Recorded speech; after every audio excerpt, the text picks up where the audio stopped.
Oh, right. I'm,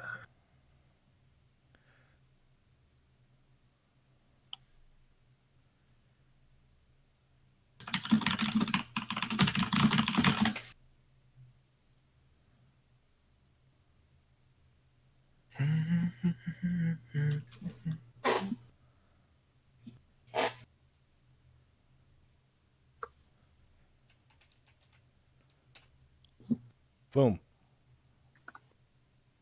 Done. Set up. All right. And announcements. Oh, you're announcing it? Sweet. Well, I'm not going to ping everyone, but I am putting in announcements too. Because a lot of people have general muted. Ah. Because it's a really busy channel. Like I have general muted.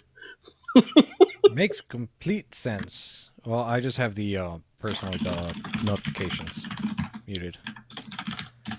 Also, this new setup, I thought it would be awesome being all comfy on my couch with all this stuff. No, I end up harder having to to do. be in exactly the exact same position all the time, otherwise the microphone gets out of position. Because this arm is not as swivelly as I thought it was.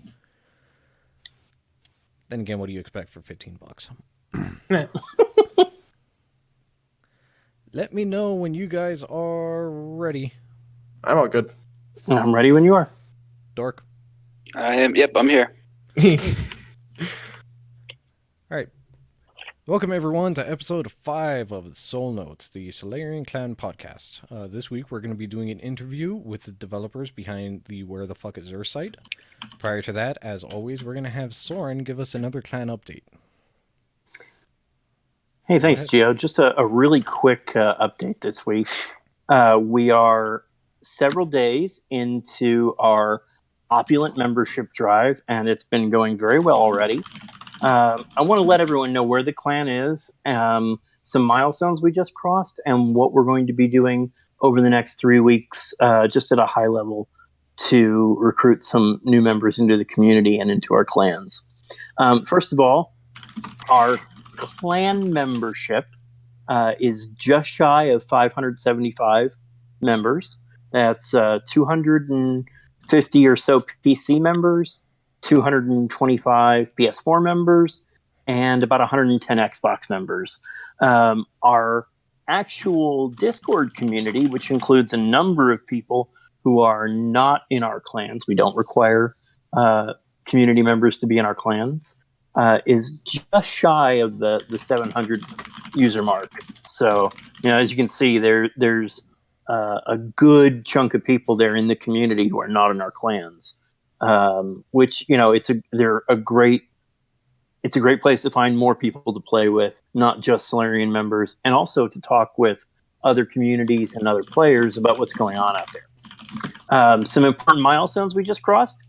We just opened our second Xbox clan as we crossed the 100-member threshold for our first in-game clan. We had to create a new Solarian X clan, so that's going to be one of our big focal points for next week, and for the rest of the membership drive is to fill up that Xbox clan. We're also about to enter into our third PC clan for North American players.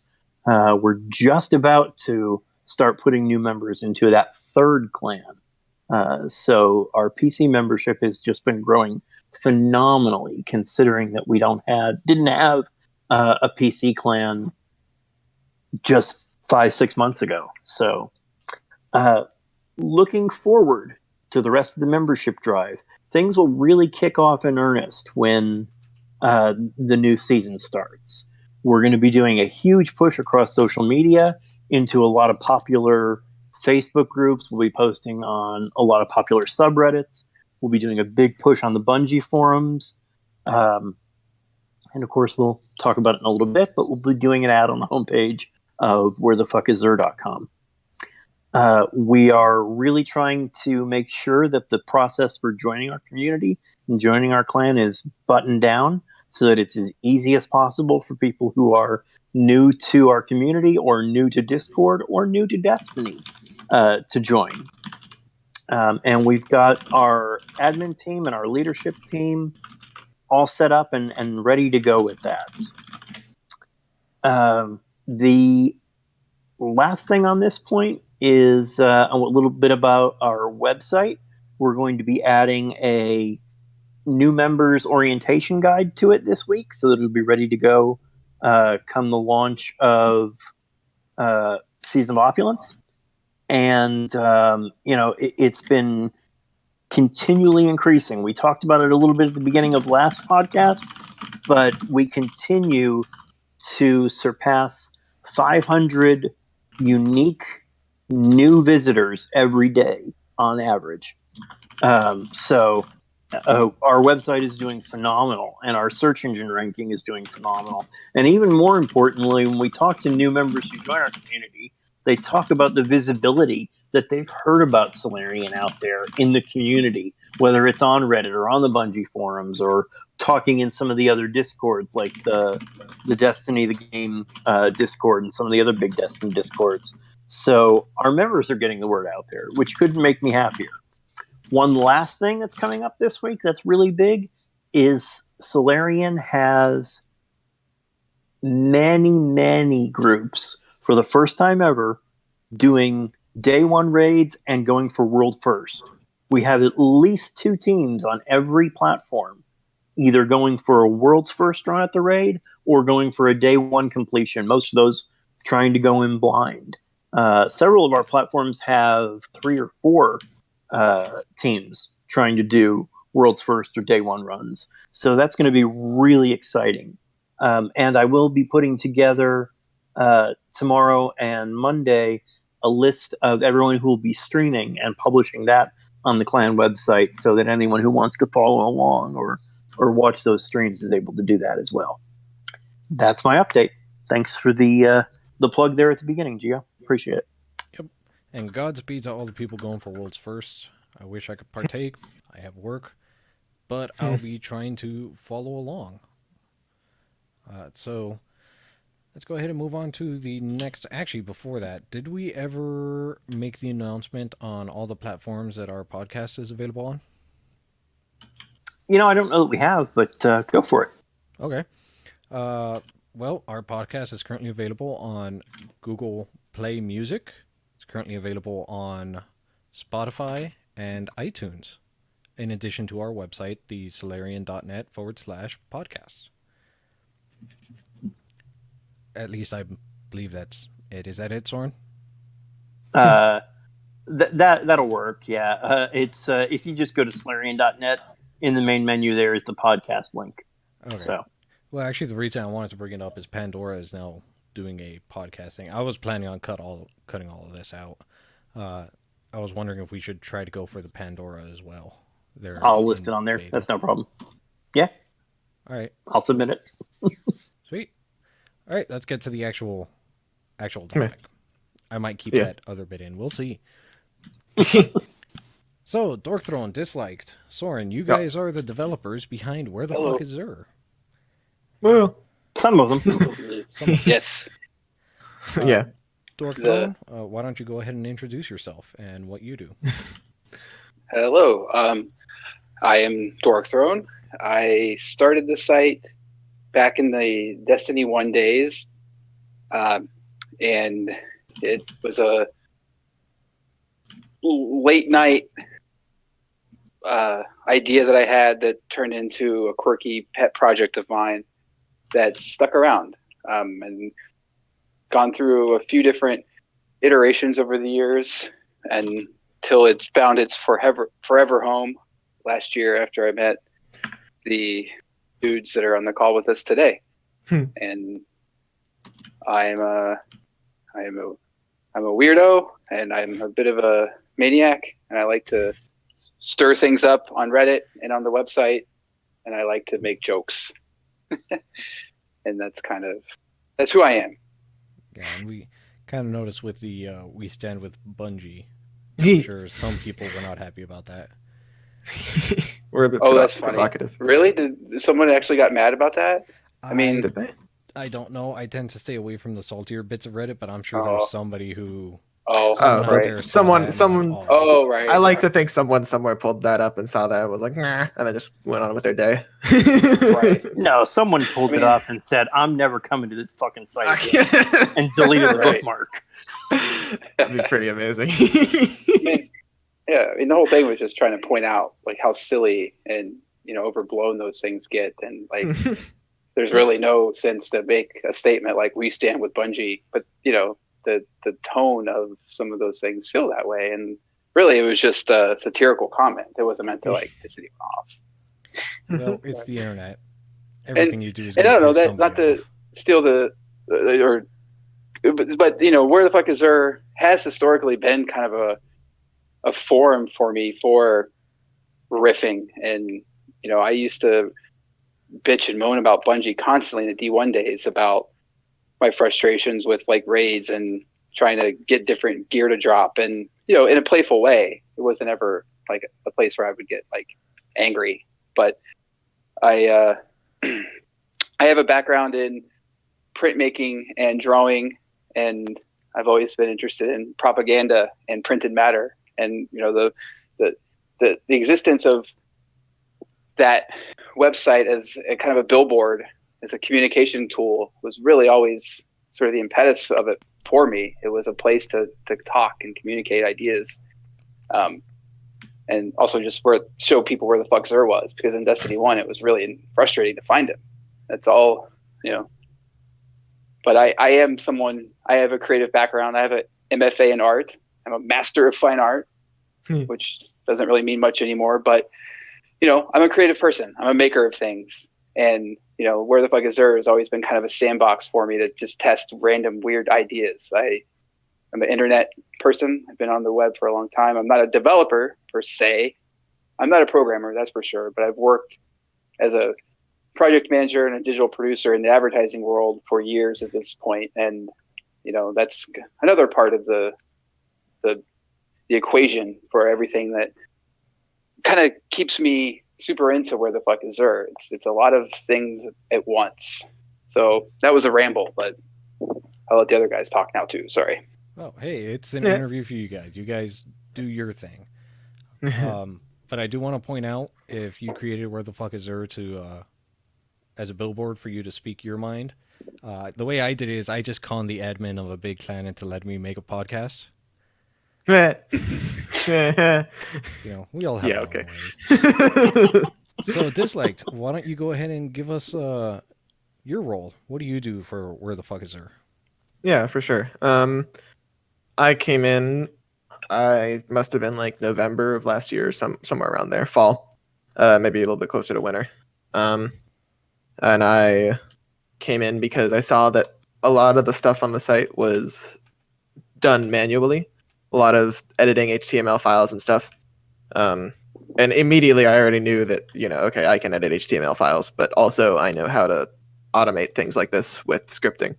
So I came in and said, hey, I can, I know Bungie has an API.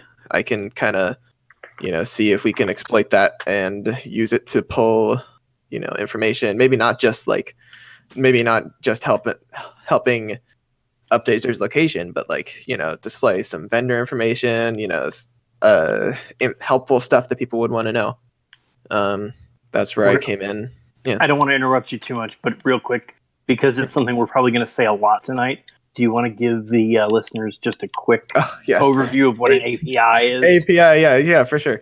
An API, I think technically it stands for Application Program Interface. Correct me, I don't think that's right. It's programming, but yeah. Programming, okay. Yeah. I don't know. Okay, yeah. Application Programming Interface. The deal is it's something that Bungie runs that any developer can access so long as they've set up their application correctly. It works through the internet, obviously. It's kind of like, it's a little bit like browsing the web, except with a script. And instead of getting back a web page, you get back data. There's a whole bunch more that goes into it from a technical standpoint, but that's the gist. It's, a way for programs to use the internet to ask a server for some data. There you go. Sometimes even you can use it to change data on the server, but that's not what the app does. So basically, that's really important. Yeah, essentially, you Oh, came yeah. in and you helped automate a lot of the stuff that Dork Throne had been manually changing, like his Yeah. location and Manual where stuff he was that Dork sitting. Throne had been waking his ass up at 5 a.m. for years to do, because back in Destiny back 1, it was early as hell, and I was like so obsessed with the site and kind of trying to get the information out there before everyone else Mhm. that I was waking up really early. I had my laptop next to my bed. I was updating HTML and uploading it to the server. And I know front end stuff okay, but that the back end scripting and all those things is way out of my wheelhouse. So everything that Not Dislikes doing is just very beautiful. And Thank you. yeah. Yeah, there I was was- also gonna add that for my general background, since Dork went into that, I am currently at the end of my sophomore year in college studying computer science for my bachelor's, possibly going for a master's or some kind, not sure yet. But anyway, I am also pursuing computer science as a career, not just as a hobby. So those intersect pretty well. That's where I'm coming in from. Yeah, I was gonna say, Dork, there was 1 week where I checked the website, where the fuck is Zer, back in D1, trying to find Zer, and the message just said, I'm still trying to find him, hold the fuck on, or something along those lines. And that's when I realized, oh shit, somebody's doing this shit manually. Well, hats off to that dude. Yeah, I was back when I played Xbox. I would have to go in the living room, turn the Xbox One on, and find him, and then try to get a little bit more sleep before I went to work. So yeah, it was a chore. But it was also just a quirky. I am someone who's very into cataloging, and I like order and structure. So little projects like these, just I can follow and track this stuff for years. It's meaningless, but I like those kinds of activities. So I was persistent, but also it sucked too, because it became this thing where it's like, because I had to do it manually, there were plenty of days where I just I wouldn't get to update the site, and it would be Saturday before I'd post anything. So it was wildly inconsistent sometimes. But it had a cult following back then, even so. Yeah, Yeah, I had some fans. It was. We're I really think proud it of was our the cult following. presentation of the info more than anything. But before we move on to that, Soren, why don't you give us your role with Where the Fuck Is Zer? Yeah, my role is guy who knows stuff, which right. I guess That's goes to my background more than anything, I guess. So that's my official title. I mean, really, I do, I help out with whatever and whenever I can. Primarily I try and coordinate the hunt for Zer every week, because that is still something that even today is manual, since it's not in the API anymore. Yeah. We have a team of over 50 people that depending on who's available on reset day, go out there and manually check all the places he can appear, so we can get the site updated as quickly as possible. Because now it's not just end users that are consuming it. There's also other websites that use our own Where the Fuck Is Zer API. So we got to make sure it gets out there quick. And other than that, I basically tell, the other technical people on the site what they're doing wrong, in my opinion.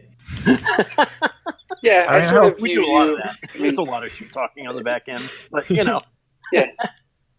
I sort of see you as like, you're kind of our technical director. You're there for oversight, right? I mean, well, I guess it goes to my background, right? I mean, so I guess I'm the old man on the team, which is to say I have a bachelor's in computer engineering from too many years ago, early 90s, let's say, and leave it at that. And I have a master's in computational mathematics from MIT, which is only from a few years ago, and a somewhat recent foray into a doctorate in computer engineering focused on quantum computing. So I do have that background, as well as sometime in between all of that education, I was an IT executive at the largest bank in the world. So in first in e-commerce and web, and then in enterprise-wide server architecture. So you're the old yeah. wizard of the team. Yeah, pretty much. Yeah, or as some of them call me, the neckbeard, as it were. But Dork, would you also like to talk about at least one or two of the other key members of the team who couldn't join us tonight? Rogue, yeah, for sure. Yeah, there's Rogue, who is the front end lead. She's done a lot of styling and front end layout for the site. There's Oryx. I don't know. Is that how? I don't think I've ever. How do you guys pronounce Oryx's I always name? call You him say Oryx? I always I say don't. Oryx. Yeah.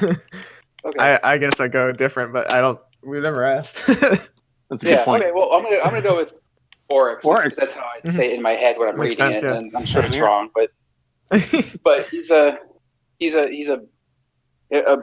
British bloke who I think the world of. He's just a very seems like a very kind and gentle guy who it kind of pokes his head in and out with just like some technical insight or oversight. And he's just sort of been a part of the core group of dudes from the beginning, and we like him a lot, and we value his insight. So he's just another kind of technical oversight part of the group. I think his background, I don't want to speak for him, but I think his background is some kind of sort of back end engineer. Right? Yeah, he's a system administrator. Yeah. Okay, there we go. Yeah, he and I talk system administration all the time.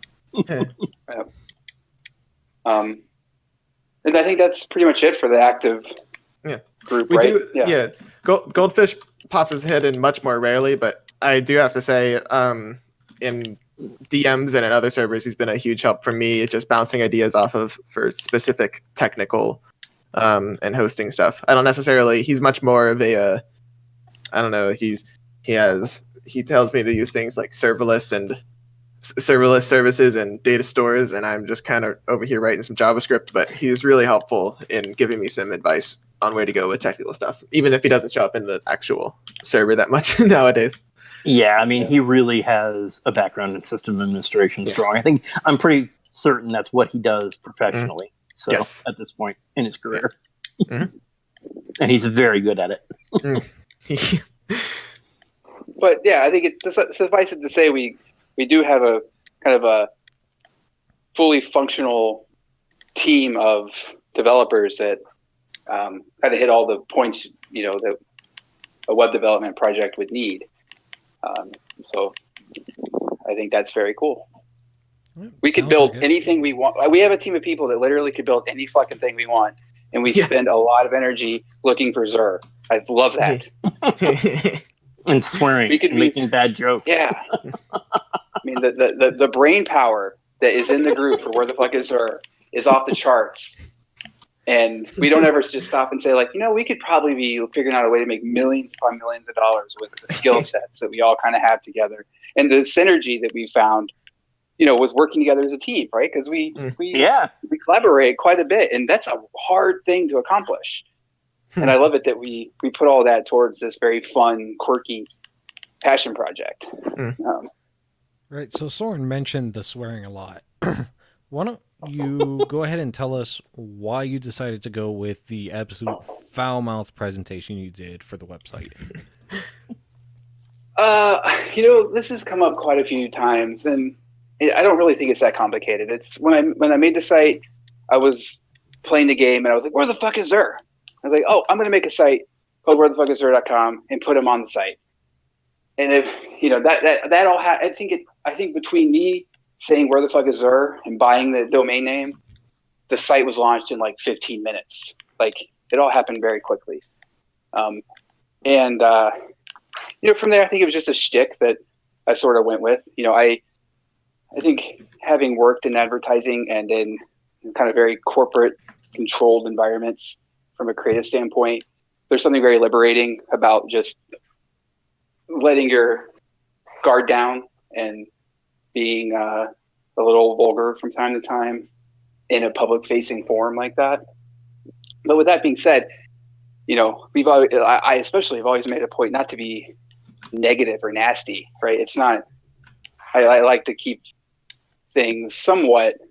I don't know. I think it's pretty clear that we have a good sort of throttle for not getting nasty or indulgent, right? Like it's just a place to be goofy, right? And the fuck part of it's just like it's just a tone. I don't know. Yeah. Oh yeah. I actually. Yeah. Yes. I mostly I would say the swearing honestly set the tone for just what we would be able to say on the site, not set a precedent of like professionalism. Because I mean, we haven't. Yeah. I think if you go back and look at all the, the various flavor text type stuff we put on there, none of it actually really has involved that much swearing recently. It's just no. Yeah. We've now set up a kind of area where we can just say wherever we want, and that's kind of helpful. We don't have to watch ourselves with what we say or anything. It's just kind of put whatever we feel like putting up there, and it's gonna be fine because I mean, we swear, so it's not like we really set any bars. I am actually a And little sad. there's no like mandate that there has to be swearing on the site. Oh, sorry. Yeah. No, I was saying that I'm a little sad that it's toned down a bit because I enjoyed just how creative some of the stuff you came up with was. And I missed that it's gone. It's not necessarily gone. It's just that. it's just where most honestly, probably a large part of it is I've been doing a lot of the riff type stuff, and my humor is much more just jokey riff type stuff. Like I put up the something about the one that I was really proud of recently was the when you get the catalyst for Outbreak Perfected, it becomes Outbreak Perfected-er. And that's just that's just more my humor style. No swearing there. It's not that I'm afraid of swearing. It's just that's the kind of stuff I like saying. Yeah, no, and that's fair. And I think like part of it too is it's exhausting trying to be funny once a week and like have it land, right? And I don't know, I did from time to time just get kind of just bored of always trying to be the funny guy. I like making jokes, but over time I felt like I was just milking it a little too much. But now that we have the ability to update the front end from the Discord server, which allows me to feel a little more freedom to just riff and bring back some of the old, like, all right, fuck it, I'm going to say, we stand with Bungie today, right? Like, there'll probably be some more of that coming down the road. You could all say it kind of allowed to, like, when you come up with a riff like that, the amount of time it takes to like pull up the code and edit it in, you have a lot of time to reconsider. Or like too. But with the Discord, it's just like, I'm gonna say this, and then you put in the thing, and it says that, and you're like, cool, and then you go about your day. Yeah. Hey, Soren. Mm-hmm. Are you currently playing Destiny? How could you tell? Because I can hear your controller clacking away. Can you hear my keyboard? Is that bad? Your keyboard I can't hear, but I'm hearing his trigger like right in the microphone. I just wanted to double check because my mic is literally half a foot away from my keyboard. No, like 50% of the time. And my controller is far further away. Yeah, 50% of the time I spend editing episodes is spent cutting out all of your clacking. Did you watch my live stream? It's mostly removing your clacking. No, I didn't. But I should. It's just cutting out huge swaths of your audio. Oof. All right, so Dislike, can you give us some technical info on the back end of where the fuck is Xur? Because you mentioned that you've done some of the automation type stuff. Don't go too in depth into it, but give some of our technical savvy people something interesting to listen to. I'll throw around a whole bunch of words all at once. It's written in JavaScript using an Express server, using I believe it's Handlebars templating language. And I also have a Discord library. It's just Discord.js so that we can interact with the site from the Discord. I think that's all the big words that I can think of to say. We're hosting on DigitalOcean, just a little droplet VM type thing. Cloudflare as like a analytics, but also in case we ever get DDoS, they'll help us kind of tool. let me think. What else? I think that's all I can think of for that kind of stuff. But yeah, so for a general, the more cooler, easier to understand stuff that it does is we have a little program running in the background that talks to Bungie's API I think it checks every 5 minutes or so, maybe 1 minute. I might have changed that recently. Basically checks with the API, says, hey Bungie, what's new? Is there any new stuff in the vendors selling, anyone selling anything different? And if there's anything different, it'll change some files around, and then the thing that's running the website will say, oh, the files changed around, that means there's new stuff, I'm going to update myself. And then all that basically leads to every day at reset, the server, the website updates itself completely independently of us on all the new stuff that everyone's selling everywhere.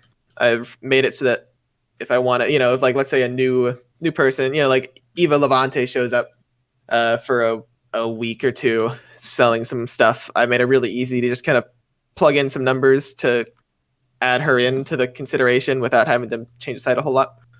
And the coolest stuff that we have is what we talked about with the Discord updating the site. So the stuff that we can't automate, Zer's location, also the general jokey type stuff, like that directly displays below his location. We call that the Zer message. That's always kind of the more jokey, riffy type stuff.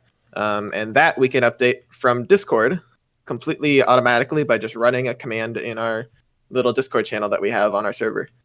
And that's probably one of the coolest things because it just lets us edit the stuff that we change the most without ever having to touch any code, which is really nice because touching the code and updating the site like that takes 5 to 10 minutes every time we want to do it. And now it's just one command away. And what's even more impressive is, we're recording this on June the 1st after Zer came on May 31st with no weapon. And Where the Fuck is Zer was one of the few sites out there that gracefully handled the fact that Zer didn't have a weapon. Yeah, whereas a lot of bigger, more well-known tools and sites out there just completely gave up and didn't display anything about it and didn't know what to do with the fact that he didn't have a weapon. Yeah, with no changes or no the intervention from us. The site failed gracefully. The site saw that he didn't have a weapon and just thought, oh, that's weird, and then displayed it anyway. It didn't care, and then when it updated an hour later, it just kind of fixed itself. Which is beautiful. Yeah, and that is, this was my goal from the start. Good code. I saw that that right now where the site is at was my end goal when I came in, was that I saw at the time the site had been displaying not just Zer's location but Spider's inventory, I believe, was one of them. I know there were others, maybe the Dreaming City inventory, and then I saw that. I saw those features, and I was like, wow, that's awesome. This is really helpful. And then a couple of weeks later, it ended up disappearing, reverting to its old style. It's like, oh, that's a shame. I wonder if I could come in there and help it get it back to what it was, with all the information. And I come in and, the gist of it was there was just some administration squabble from before my time, whatever. But I came in and was like, I can help do this. How did you run how are you getting the data before? It's like, oh, we automated it. We manually checked it every day. I was like, oh, yeah, that's painful. Oh, that's like 20 minutes just running around in the game. So right away, I got down to figuring out Bungie's API and trying to set it up to be where it is today, where we can just kind of sit back and let the site run itself with us making changes to try and add more features where we see fit. Yeah, and I just want to add that the Discord integration to me is just trippy, right? I feel like that's something out of a sci-fi book from the future where people are updating websites from their phones. But it just the technical part of that to me just feels like magic. I know these guys don't think it's that complicated because they understand the code that makes it happen. But from my less technical point of view, entering that command in our Discord channel and watching the front end of the website update immediately is black magic to me. It's beautiful and it's very fascinating. Just from a community kind of driven project that we have that ability. It's something that I think is very cool. And when I explain it to people, they're like, "Say what?" Like that. It's not something that I see happening a lot, and I think it's very, very innovative, and something I'm proud that these guys put together. It's something I think is very cool. The one feature that I realized I didn't go over, and this is not something that is used a ton right now, but it is there. Since we are one of the few people who actively hunt down Azure every week. I know there are a couple other apps that do their own hunt style. We're not that many. So we've had the thought, this information is pretty valuable and people want it. Bungie doesn't have it in their API. We can have our own API so developers can ask us for that data and not have to worry about Bungie not showing it. We do it really quickly every week. We normally have this location within a minute or two because of how many people we have checking every planet. 53 seconds yesterday. Yeah. Within a minute, we've been really fast recently. We have one guy in there does some black magic stuff to get his game to load really fast and checks his. Anyway, this is also cool. It hasn't happened yet, but I do know that the developer of the Destiny the Game subreddit's bot is in there, and he's been meaning to. I think he's had some other features going for a while now that he's working on, but right now I don't even know what the Destiny the Game bot uses to get Zer's location, but it is not fast. And he's not a bot. That's actually not his account. Oh yeah, there you go. Yeah, that's actually his username. I didn't even know that. There you go. Well, then he mentioned that he was going to use our API whenever he found the time to automatically push Zer's location every week, and that's something pretty cool if that ever ends up happening. Yeah, right now the way they do it is the way they've always done it. In the Zer mega thread, whoever posts his location first, if enough people upvote it, that's where they get it from. So it just takes longer because, on our end, not just anyone can say this is where Zer is. There is a small group that, we have some control over. So it's not just anyone in the public. It's a trusted source for us. Yeah. We don't have to worry about upvotes or verification or that sort of thing. So, yeah, exactly. Well, we've gone over quite a bit of technical stuff and Disliked. You gave us a little history into getting involved. You never actually told us how you actually got involved. You said that you stepped in and did some changes, but how did you actually get in contact with Dork Throne? Oh, well, at the time, it was because I had been following the site for a little bit once I found it. I found it relatively quickly after getting into Destiny, and then it had all these features, with information that I really wanted to know as a player, and then they were taken away. And I thought that was weird, and on the website there was a Discord link. And so I just followed the link into this, really minimal Discord channel that had been recently made, and I just saw the guy with the green name and DM'd him saying, "Hey, I know programming. Can I help?" And at that point, it was just, hey, sure. There's no big story there. I saw that there was a thing that I wanted to help out with the site, get it back to have the data that I wanted, and I knew people wanted in general. So I hopped in there and asked Dork, the guy in the green name, what can I do to help? And then just got right down to writing a little script that could get all that data. Sweet. Seems simple. What about you, Soren? How did you get involved with Dork? So it was actually right around the same time Not Disliked did. I don't remember. I mean, there might have been a week difference between when we joined the project, but I don't remember who was first. That was back when Dork was still, regularly running afoul of Reddit's self-promotion rules and posting about the website all the time on his own. And I saw that, and this is back in October of last year, 2018. I saw the post on Reddit, and of course I remembered the site from back in D1, because, I mean, really, who amongst us has not gone to Google and typed, "Where the fuck is Zer?" when being frustrated with not being able to find him in the tower back in the D1 days. So, obviously I had seen it before and was a fan of the minimalist style. And Dork had posted that, if anybody wanted to help, that he was certainly looking for, people that would contribute and looking to make it more of a community project. So I just reached out to him via DM on Discord, because he hadn't yet put the Discord server together yet that we use today at the time. So it was just a DM conversation we had back and forth that first week in October. So, and I just gave him my background and said, look, this is what I do. I've done algorithm design for Destiny Tracker. I know the API. I have time on my hands. So I said, if you want my help, it's yours. If you've got enough people already, that's good too. But, I love the site, and how can I help? And then, of course, later on, I realized that, I could exploit this relationship and, quintuple the size of my clan. So Yes, everybody gets their back scratched. That's how you know it's good business. Yeah.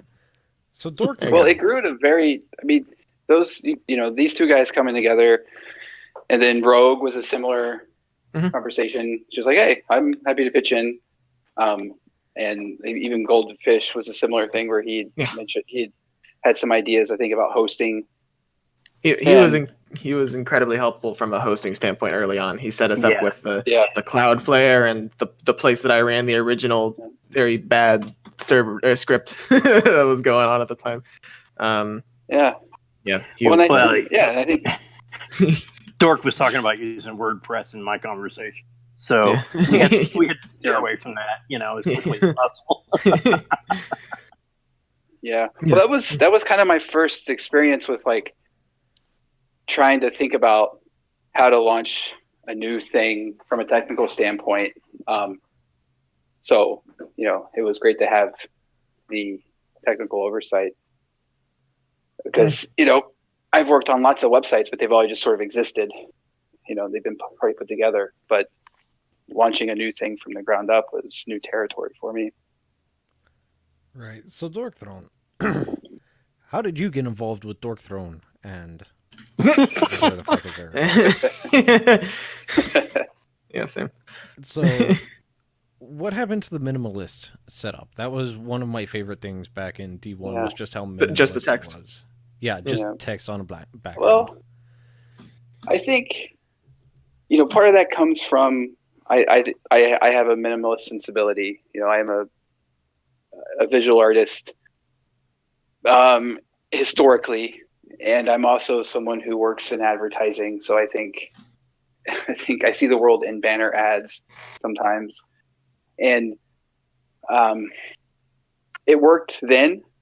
But as the project started growing into a community project with much more information, once we started folding in different vendors and just different approaches, the minimalist idea it's still there. We still are very much into, we have a kind of aesthetic, then almost like an unspoken kind of style guide that we adhere to, where we want to keep things as ad-free, no noise, no kind of ads or outside interference to interfere with the experience of the site.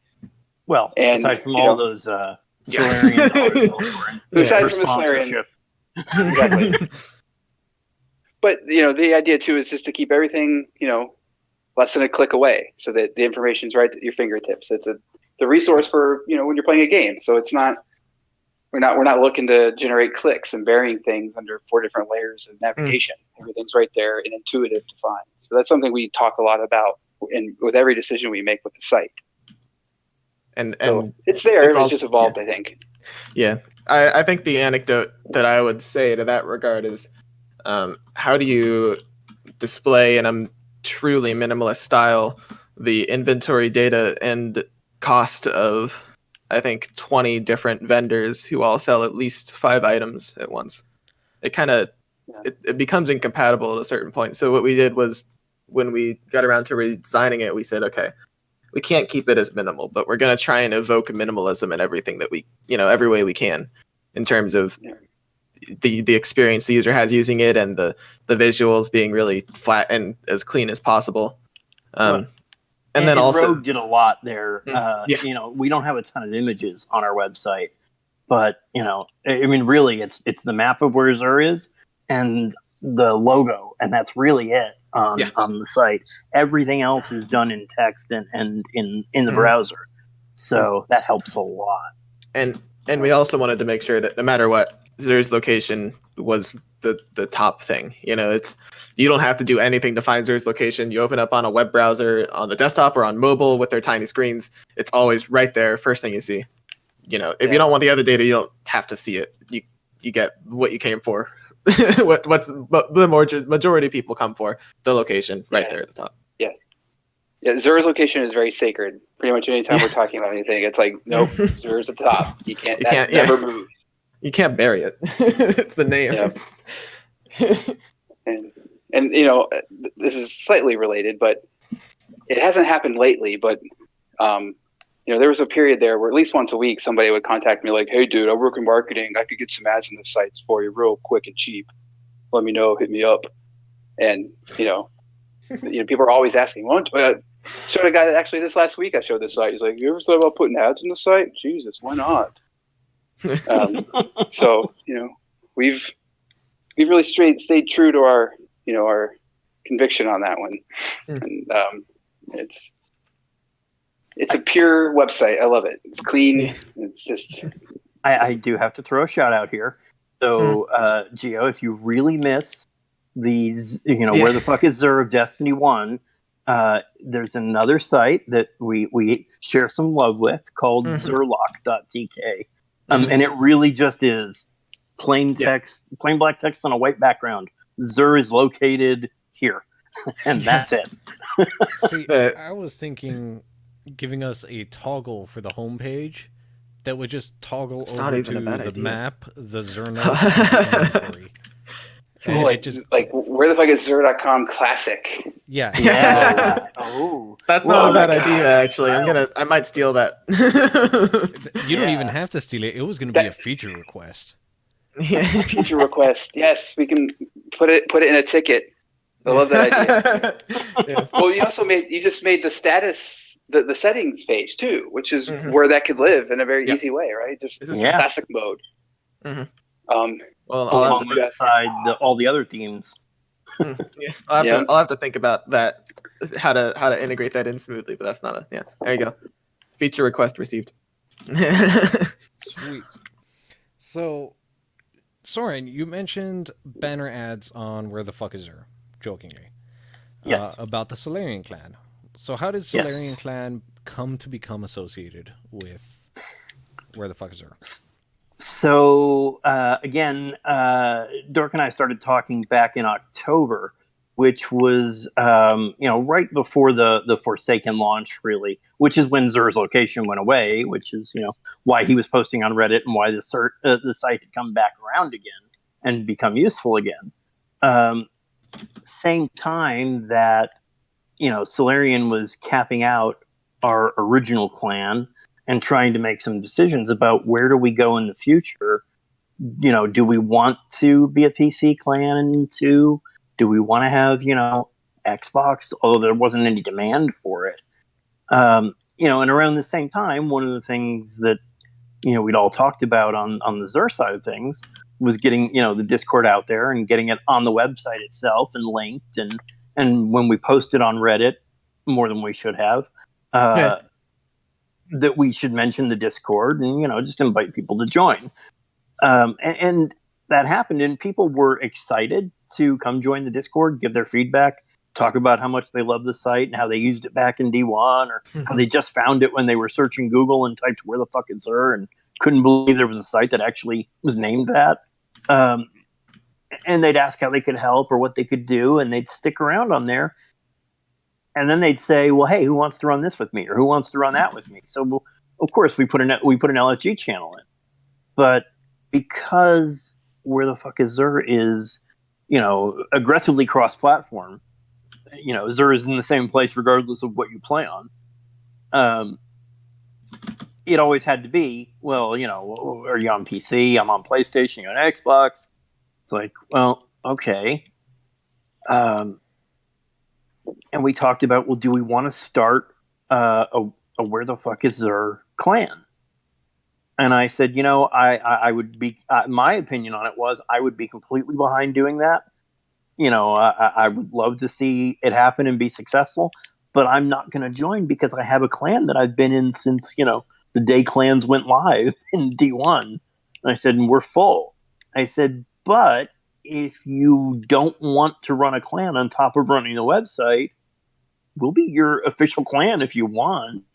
And Rogue, of course, our graphic designer and the only one of us that, has any design sensibility. And no, I'm kidding. But, said had her own clan that was all Xbox, Art of Mayhem. So what we said was, well, since we're redesigning the Xur website and we had just redesigned Solarian.net, we said, let's just mix these two things together and we'll be the clan for Xur. I said, but at that was the point where I went to the original core clan admin team and said, look, is everybody on board with this? We're going to grow. We'll put a link on the Xur website and we'll endorse them on our website and with our players.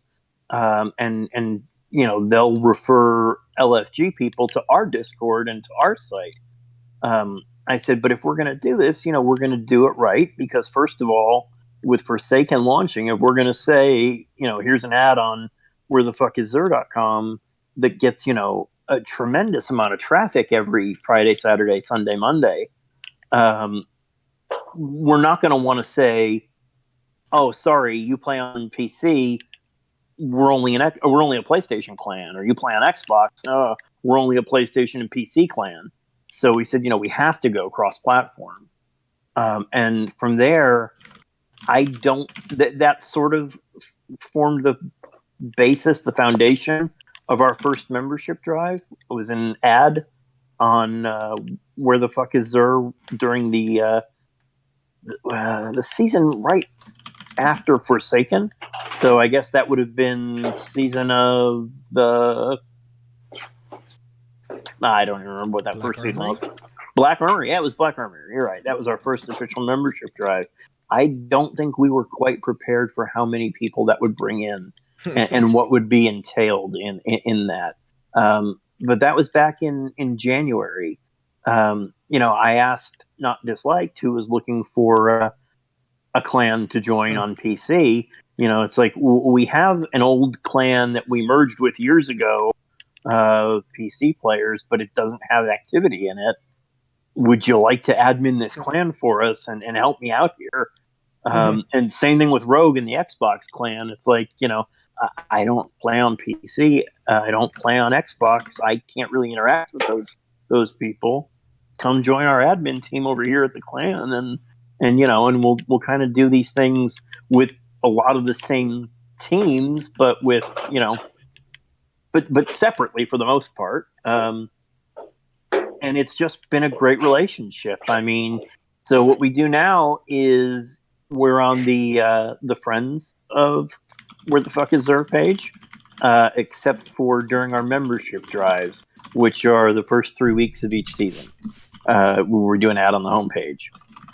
And that for every season until recently was where we got more than 50% of our new members from.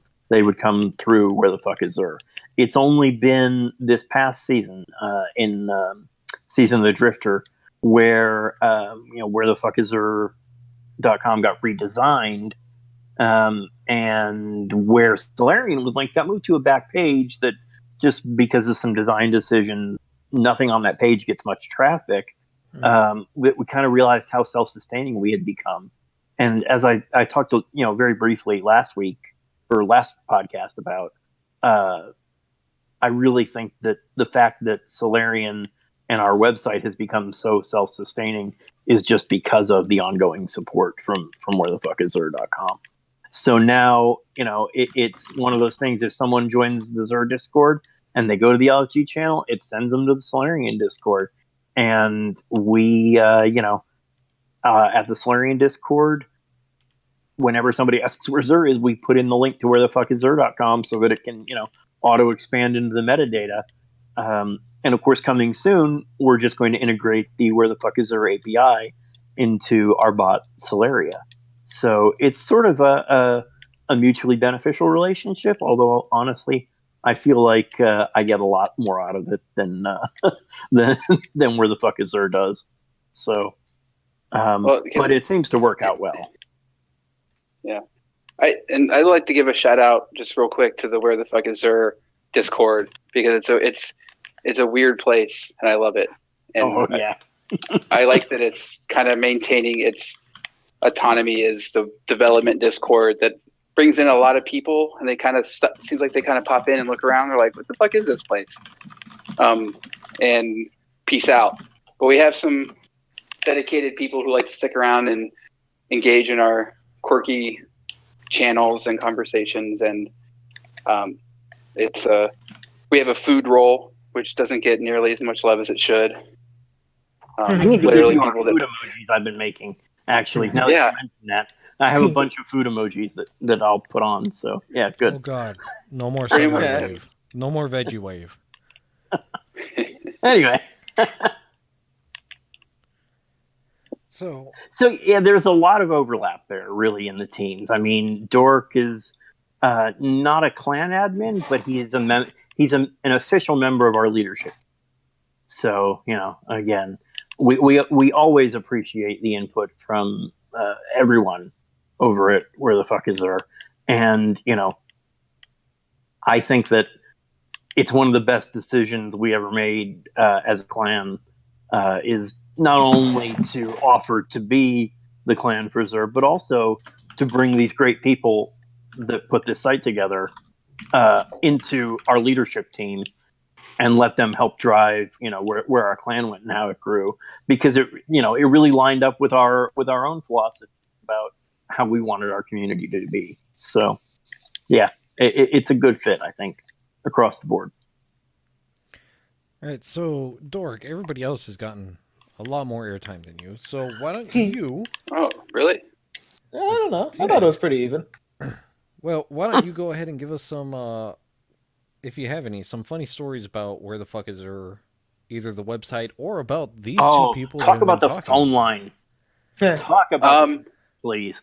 All right, I will talk about the phone line, but first, the one that usually comes up is people that think I spoiled Star Wars, The Force Awakens. I don't know if any of you know that, but it seems to pop up every once in a while on Reddit where someone's like, "Fuck you! You spoiled Star Wars! Fuck off!" And I've never heard this. It's really. So back in D1, when The Force Awakens came out on Friday, when I was updating the site for Xur, I was going to go see The Force Awakens that day.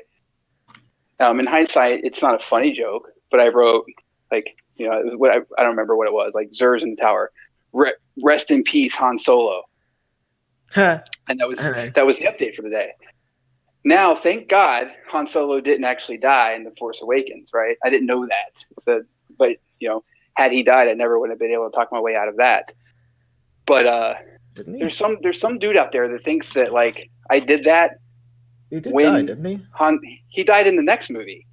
This was pre that movie when I made that joke, which is why I'm baffled that there's some people out there that think I actually spoiled the death of Han Solo for a movie where it never happened.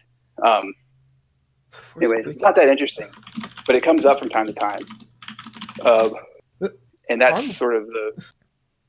Han Solo did die in The Force Awakens. Well, what's the one before that where he doesn't die? The one before that was like old, like the prequels. No. What did I say?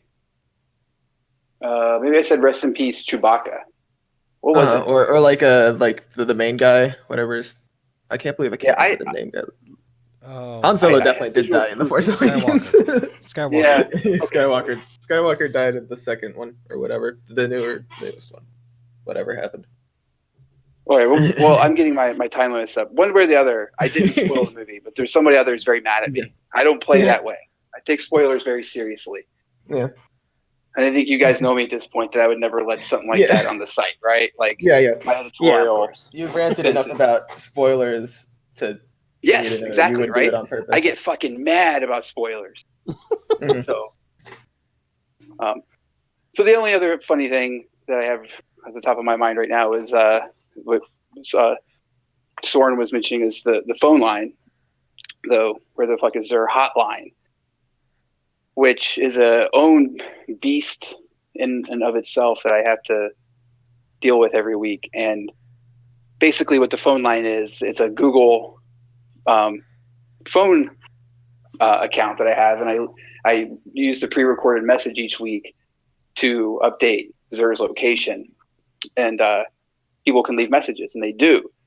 And then I get the automatic email transcription from Google of the messages, and they're usually pretty weird, just because of the translation. But most people too, just what they say is generally kind of awkward. It's a lot of people that call just to say they love the site and they love us and they think we're great, and then people just leaving very madcap kind of ranty messages about God knows what.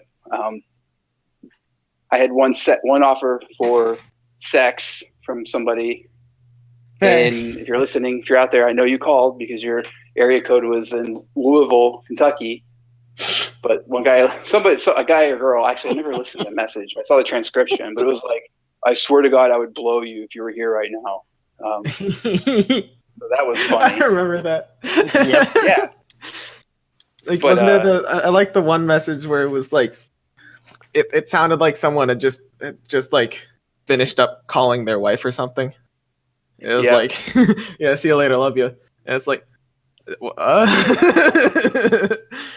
Something like there are loads of them where I don't think people realize that it is like a message, like an answering machine, and they'll call, and then the phone is left on, and I'll just hear background noise and mumbling Or conversation about the outgoing message. Yep. The other thing that So- always tickles me is how many people think that they're leaving either a message for Bungie or a message for Zer himself. Or, yeah. Or they play it so like I still that. get those. Yeah. Yeah, it's interesting because, you know, I think there's something very touching to me about the idea that people want to make a phone call to hear someone speak. And that's why, like, lately I've been trying to be a little bit more sane and just like give a practical update on what he's selling and where he's at, rather than like more of the rants. And as I've done that, way more people are calling. When it's just me just saying stupid stuff, you know, people aren't listening. I don't think is interested. So I don't know. I'm over intellectualizing it or over conceptualizing it, but you know, the phone message as a tool is another kind of thing that I want to investigate a little bit more. I think we can build on it and turn it into something else down the road. We just got to figure out how. And where can people find Because people love the it. phone number? It's right on the homepage of the site. You just got to scroll down a little bit.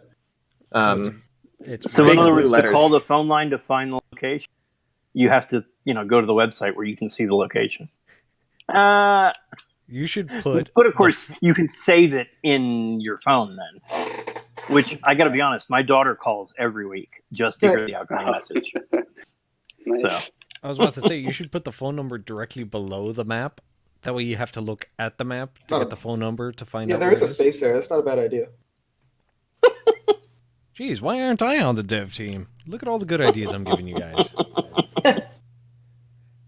It's also it was also kind of though like we had a big thing earlier. The original version of our site was had much more mixed, like there was content and then there was like jokey stuff right in between, and we kind of did a big I don't know if it's we've actually ever versioned it, but we kind of did a big 2.0 update where we reorganized the homepage a lot.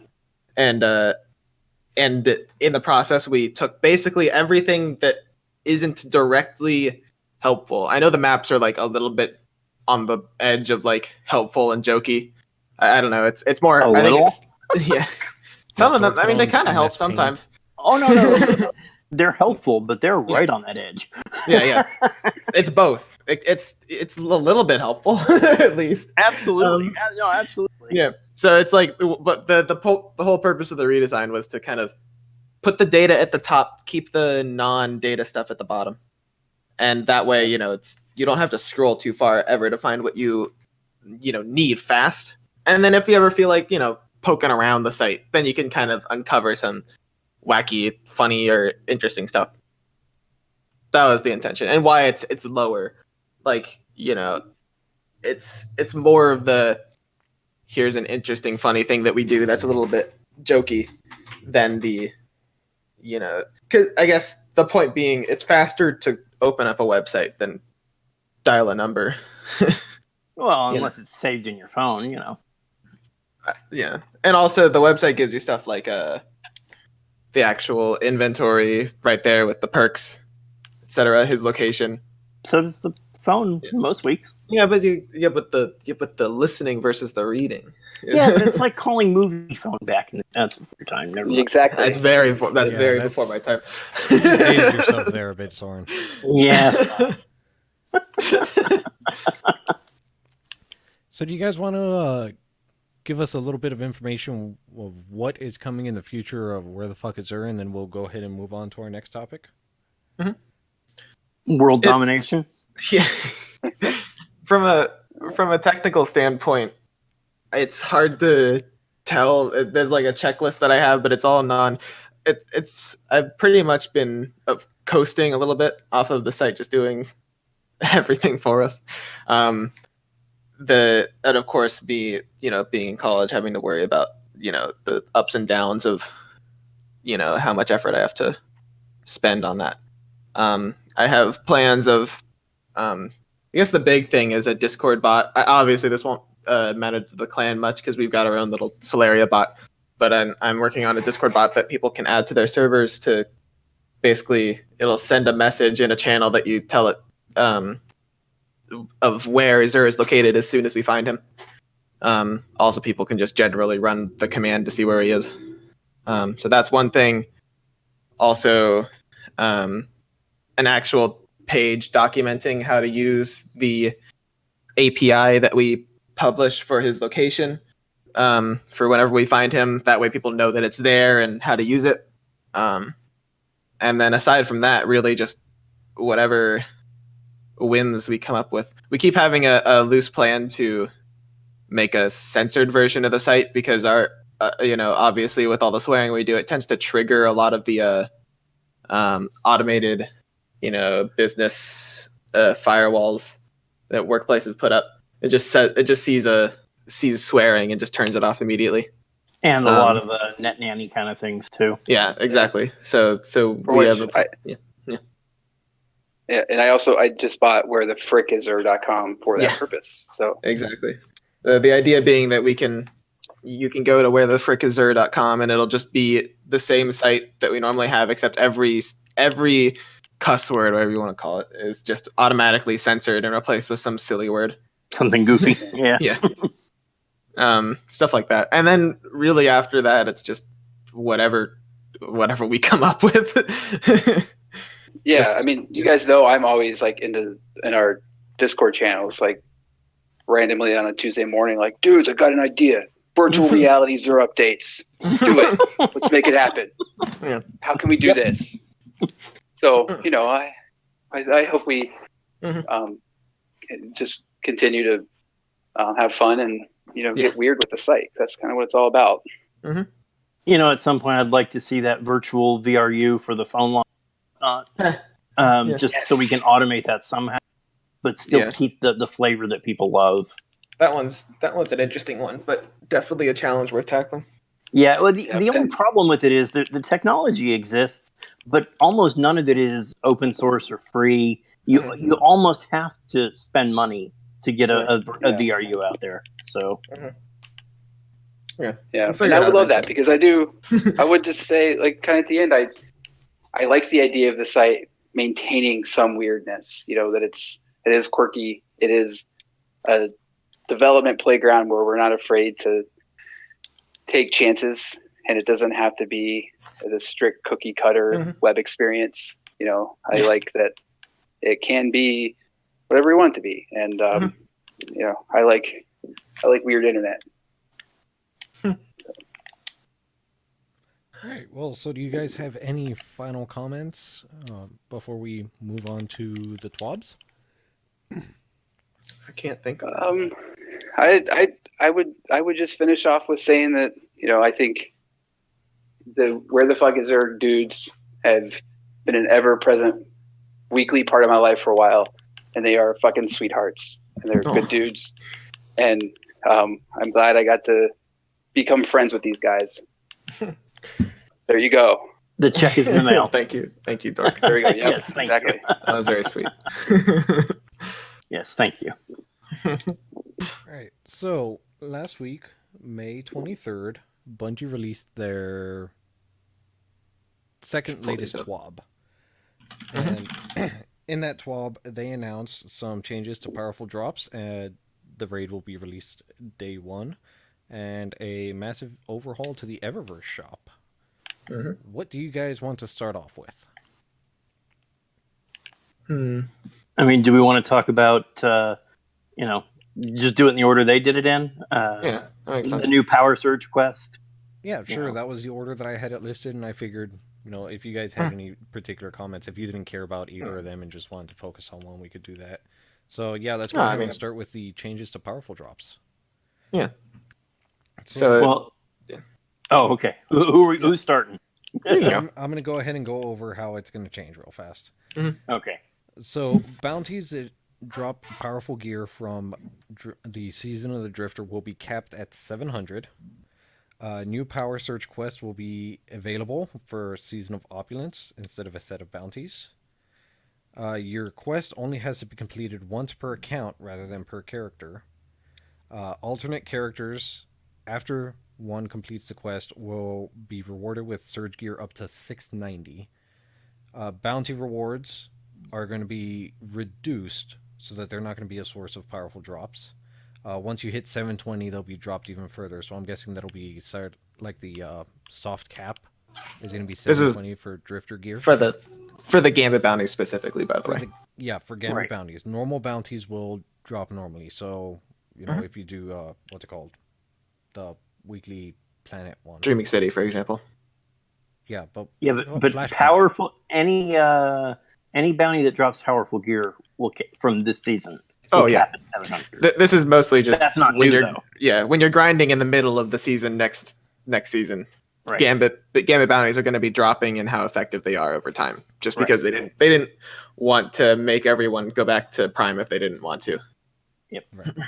So how do you guys feel about that? That they're going to be kind of nerfing powerful drops, just a little bit, because everything else is going to be fine. It's just Drifter drops.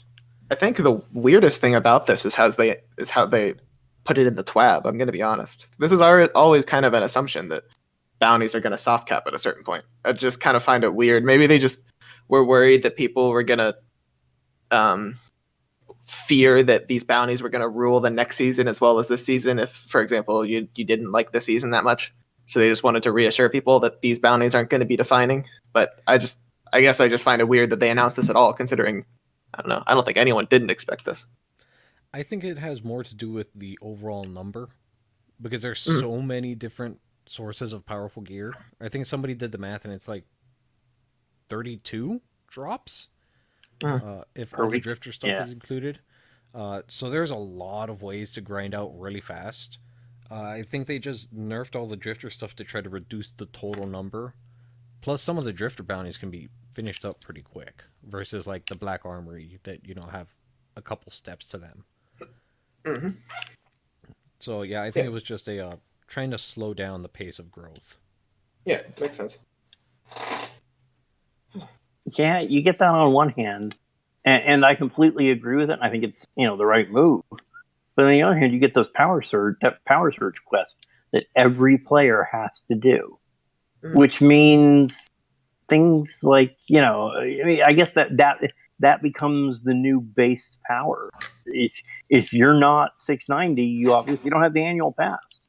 And I'm not a big fan of that. I like the bounties being there, don't get me wrong. And I think that they were great if people wanted to do them, but, you know, some people just wanted to play the content organically. Oh, I see what you mean. Like, they, you liked how the power surge bounties were optional before, instead of just a natural part of the thing. That's interesting. Yeah, I mean, because it means day one, everyone's going to be 690. I mean, I already know people who are not, I mean, who are, you know, 640, 650 right now, who've maybe done some of the power surge bounties, but we're just playing the story through and whatnot and doing the regular powerful bounty stuff. And they're just not playing right now because there's no point. If I'm going to play, you know, Penumbra, Season of Opulence, whatever you want to call it, next week, and the first thing I'm going to do is going to give me a full set of 690 gear. Why do I want to play this? Yeah. It's also, I actually had that experience where I had a friend ask, how he should be getting back into the game before the new season. And I said, well, okay, they added the 0 hour stuff. That's really cool, obviously. And this guy wasn't interested in the game and stuff. So it's like, all right, 0 hour, super cool. Wait a week. You'll be 690 and be able to do it. You know, I guess that's fair. I think power surge bounties or quests in general are a necessary evil. I do get your point about it being like optional before, and now it's basically you can't not do it, which I guess is interesting. I guess that is a fair point. I wonder if they'll be optional to redeem the armor or not, but I guess that is something that I hadn't considered, and maybe people would want to not do. But I do think that just the presence of power surge at all is just a necessary evil. You know, people who are really low level want to participate in the new stuff. Yeah, no, absolutely. And I like the way they did it last season. Yeah. But this season, telling everybody before you can do anything else, you got to do this. Oh, and it's going to get you to 690 right away. Well, here's the thing: the power surge gear, the power surge quest is from what's his name, Benedict, and you have to do that before you can get into the menagerie. But the menagerie is the new content, so you can still do Black Armory stuff, you can still do Drifter stuff, all of that stuff without doing Power Surge. But if you want to go into menagerie, I guess, yeah, the 6-man match-made fire team event, you need to be at least 690. You know, Gio, that's actually a really good point. the content that the level that they boosted, or I guess menagerie is going to be a 700 at least, maybe 710 or something. Right. Content. And so if you were to even want to do that, then the quest, you would, I guess you wouldn't do the power surge bounty unless you wanted to get into the content. If you didn't want to get into if you didn't want to like artificially raise your light level, you wanted to do it all naturally, then you wouldn't want to get into the menagerie in the first place. Right. So you would be fine because you can just keep doing what you were doing before. And then when you get up to menagerie level, you can go in and you won't get boosted any artificially. Right. Yeah. Maybe that. This is like the Taken King in D1, where you would receive what are they called? The level boosts. And you could play through on your main character all the way through to the very end, and then you have your alternate character, and you just level boost that one because who cares? You already did all the content. I think that's. But the level boost was optional. Yeah, but and that's what I'm saying. I'm pretty sure these power surges are optional too. You only have to do them to get into the new high level content. You don't have to do them for all of the old content. Oh, I see what you're saying. Yeah, if you want any quests or anything from the next season, they're giving you 690 gear right out of the gate. But if you were at, let's say, 650 and you didn't want to have your power level artificially boosted, you wouldn't do that content anyway. Yeah. There'd be no reason to. You're completely out leveled. Even up to 690, like maybe 680, you could maybe push it, but that's like potentially 20 to 30 power level below the content that you'd be wanting to do. And at that point, I'm not sure. It's like, I feel like 690 is when you would want to start the new content, and at that point, you're not getting a boost. Yeah, I also feel like it's a waste of time for people that are past that. Well, And- it'll probably be something real simple.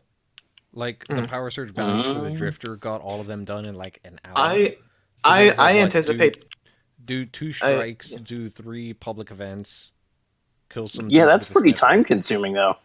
I think the power surge bounties this season took an hour, 2 hours, maybe 3. Yeah, And I would anticipate the quest line not extending past 2.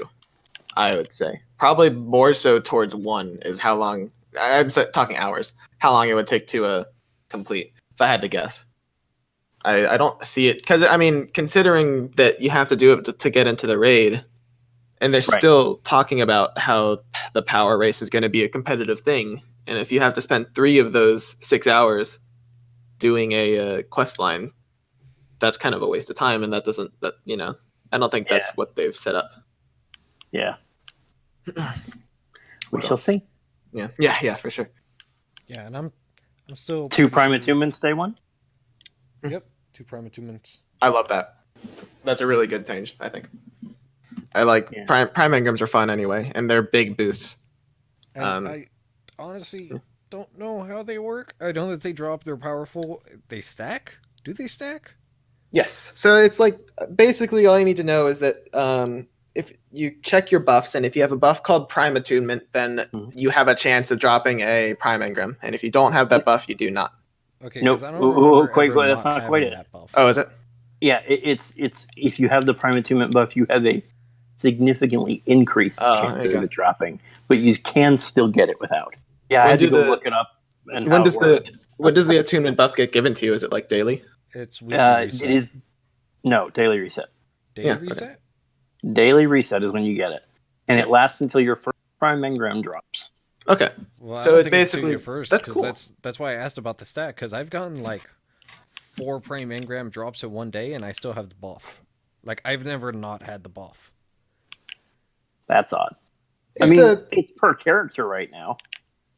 Well, I think it still will be. No, he is right. And I do remember having the Prime Attunement buff at all hours. It could be misremembering.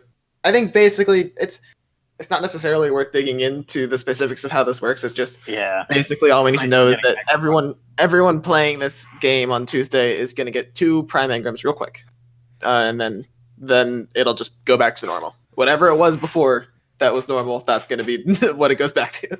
Yeah. Well, that's why I'm curious if it stacks higher than 2, because they're saying that they're going to reset it to 2 charges per person. And I got how many charges do I have right now? I got the sense that this is a special single. thing. Yeah. It's just day one. No one at any given time has ever had more than 1 Prime Attunement stack until Tuesday. That's what I got. I don't know if that's accurate, but that's how I interpreted it. I don't think it's a stack. It's successive. Oh, okay. Anyway, either way, I don't want to it's such digging into a system that it's a weird system. It's hard to understand, and it's really easy to understand what this is doing. We get 2 Prime Engrams quick, and then it's going to go back to normal. Right. Exactly. Yeah. All right, so let's move on to the next bit. The Crown of Sorrow raid will be available day 1 at 4 p.m. Pacific of the new content.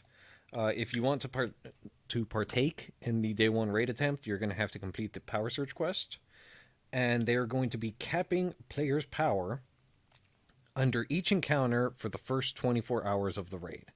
So no matter how powerful you get, you're going to be going into it at, X power. The very first encounter, for example, is going to be 720. 700. 700, yes. It caps at... Actually, yeah. The whole raid caps at 700 except the last encounter. Yeah, that's what it was. Yeah, 720 for the last encounter. How do you guys feel about that? I really like it. I like these changes that they've been doing. Oh yeah, you go. Yeah, it's interesting. I mean, I want to say I like it, like you, not disliked, but I want to see it in action because there are some things that they are not clear about, and when I've asked directly, I'm not given direct answers. Obviously, reasons I'm sure. Yeah. So we're being capped at 700, but the way it sounds in all of the Schwabs and in Luke Smith's announcement is that the enemy's power is not being capped or changed in any way. Mhm.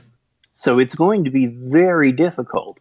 Mhm. Whereas, if your team is 7-10, it's not as difficult. Mhm. So Well- it is 24 hours though. So maybe it'll be just fine. If your team is 7-10, it won't be as difficult. What do you mean? Normally, it wouldn't be as difficult Right. Okay, before sorry. contest mode. Pardon. So Yes. yeah, Bungie's purpose with this obviously is to turn the race into much more of a skill competition than a RNG competition. Yeah. And also a time sync competition. Previously it's been who can get the luckiest drops by syncing the most time in for 4 days before the raid drops. That's how it went for Scourge. That's how it went for Last Wish, except more so because of the extra week people had, all the way back to forever. So now this is interesting because they're making it much more. Everyone only has 6 hours. You can, before it was, I guess, much more streamer targeted. People who don't have anything to do other than play the game. Which is streamers or people young enough or old enough or unlucky enough to not have a job. So that's kind of I do like that a lot. It's a much easier ask to get a can I have a day off versus can I have 4 days off, and it feels much more competitive because of that in that regard. I also on the power level caps, I think it's at least interesting. I think it's a good idea, but I guess I'll have to see. The idea of capping everyone 15 below, I think on paper that's really good because it really, I guess the main effect of that is going to be you need a basic level of skill to even be able to compete. It completely removes RNG out of it, that's for sure. Of this stuff. 720, I'm not convinced is going to be really easily achievable, so that's going to rely on RNG. As far as I can consider. But you're always 15 below. That's I like that challenge personally. I was one of the few people day one on Black Armory who had a ton of fun being 700 and trying to beat the first forge. Everyone else had a terrible time, but I was loving that challenge. So, people like me, I guess, who really love having that challenge and thrive in that challenging environment where you're completely out leveled. That's a good thing. But for people who just want to be one of the first people to do it and then not have to worry about, being the first necessarily to beat it. They just want to do it in 24 hours and grind a little bit more. They're going to get kind of hurt by this. So I could see there being negatives. I think it would play out much better. And again, we really need to see how it ends up working and what ends up happening. But just my opinion, if I think they got it mostly right. Mm-hmm. If I had to design the system, I wouldn't have made it where player power caps at 700 or whatever they wanted to set it at. Mm-hmm. I would have made it where all player power is locked to 700. So you come in and you're 500 something light. No, during contest mode, you're playing at 700. Yeah, period. That is pretty cool. Yeah, I do like that actually. Yeah, and that way it completely takes RNG out of it because you want to make the last down or 720, so you can actually damage the enemies. Yeah, I guess I guess the stance that they're trying to take is that they want RNG to still be a factor and the grind to still be a factor. They just want it to be significantly reduced than before. Yeah. Which we'll have to see how it goes. Maybe they do that in the future. Maybe they just say, all right, the challenge for day one is beat the raid, not grind before the raid and then beat the raid. I guess, in the end it's Bungie's decision. We can't really it's a style thing. It's subjective. We can't say either system is any more right or wrong exactly. than any other. It's just how they decide. They want the grind to matter, so they're going to do it this way. Yep. Dork, you have any comments on this? Or are you not much of a raid kind of guy? I like the raids, and I think I might have mentioned this in the last call, just that I sometimes feel a little left out of the loop. So I don't really have a strong opinion one way or the other. I think it's kind of exciting to the idea is that it's opening up the day one raid experience for more people and sort of the thrill of that experience. That's kind of cool instead of. I did think that you were gonna like this one overall just because of that. Not necessarily that you can participate. It's still it still requires a time commitment during a work day, but the whole purpose of the changes is to. Now. I mean, 7 p.m. Eastern. Yeah, that's true. This is also just an issue of we live on a time zone world. Yeah. We can't. EU's gonna get a raw deal. Yeah. But if EU didn't get a raw deal, North America would get a raw deal. Someone always loses. You can't win with time zones. It's just kind of and Bungie's in West Coast, so I guess I can't really blame them for putting it where they are. I don't deny it sucks, and I'm definitely biased because I'm benefiting, but it's just kind of how it is, unfortunately. Unfortunate situation. So, Dork, let me ask you this: Are you gonna plan on watching at least some of the world first attempts? I might, yeah. I mean, it usually just depends on how my day's going or where I'm at. But I don't actively avoid any of the raids and try to. There's not like I don't have a mandated like blackout on any info about the raids, so I'll try to check them out. So then, my follow-on question is: given that it'll be in contest mode and a lot of people are going to be trying, are you more inclined to still watch a Datto or a Glenn or one of those people, or are you more inclined to go pull up the Solarian stream list and pick one of the clan members and watch that team? I would try it. I don't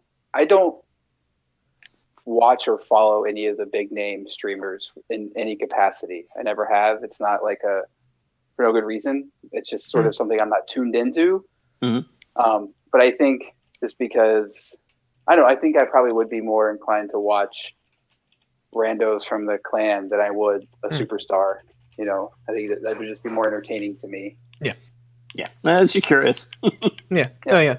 I do think though that if people are expecting that, hypothetically, I haven't seen this opinion shared, but if people are expecting a non-streamer to win this, I would be very because it definitely favors participation more. Everyone gets to try, but in the end, streamers are streamers. They not only get more practice, but they normally become streamers because they are naturally gifted in this kind of stuff. I mean, watching some of the stuff Glad pulls off, I can't even fathom how he even plays a game. Like, it seems like everything goes right for him somehow, and it's just, so I'm still putting my money on streamers winning, but I do like how, people can try now. It's not like, I like that people can try. You get to feel more involved, even if the streamer's going to win in the end because they get more practice and they're better at the game. It's just it's just how it goes. Yeah, I put my money on esoteric Datto and math class. So teaming up this time. Oh, I just like Glad a lot. Didn't Datto miss Worlds the first 24 hours by like 2 minutes? 2 minutes. Yeah. 24:02. 2 minutes. Yep. It was so unfortunate. Oh yeah, I mean every time since then he's been able to make it no problem, even competitively. 24:02 and 24:02 for the record was even a feat in of itself. It's just unfortunately wasn't 24 hours. He was the third team to do it, right? Yep. It was like it was just unfortunate, truly unfortunate that he missed it by 2 minutes. It was completely incidental. There were a couple of disconnects and stuff from just I think there was a netcode error or network error at some point that kicked them out. If they didn't have that, then they would have made it. They also just had some unfortunate misunderstanding of like the raid mechanics, which isn't an excuse, but it is unfortunate. Yep. Still an accomplishment. Just forever a funny joke to make fun of Datto with now. Right. So our third topic of this TWAB was the changes to the Eververse. I'm going to run down them real fast. Every item in the Eververse will be available for direct purchase via either Silver or Bright Dust, although most of it will be time limited, so rotating, so buy it when you can. The Bright Engram will contain a collection of community favorites with a focus on best of year one, so you can get spicy ramen or the Sophie. Armor sets will be available as a bundle for an entire class. They will have locked perks, so you won't be able to pay to win to get specific perk rolls. Individual armor will be available for purchase just like it is now. Once again, also going to be rotating.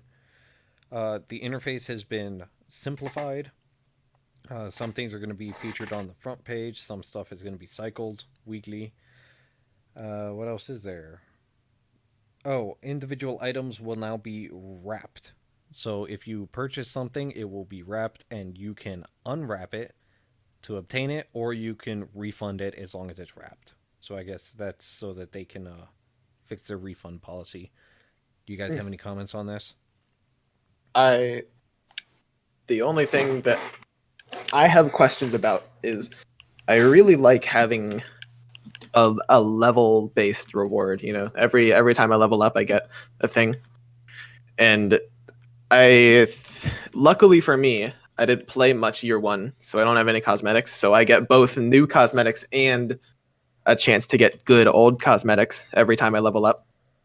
But in the future, I'm a little worried. I would like the ability to get a cosmetic every time I level up on top of being able to purchase them directly. And it seems almost like they're trying to slowly push out bright engrams almost. It's like, hey, you know, this time it's just going to be some greatest hits. And then what's it going to be next season? They can't do greatest hits again. Well, no, it's not. It's not only year one stuff. There will also be year one stuff. No, I thought it was exclusively year one stuff. That's what I got out of that. Let me find the fine print.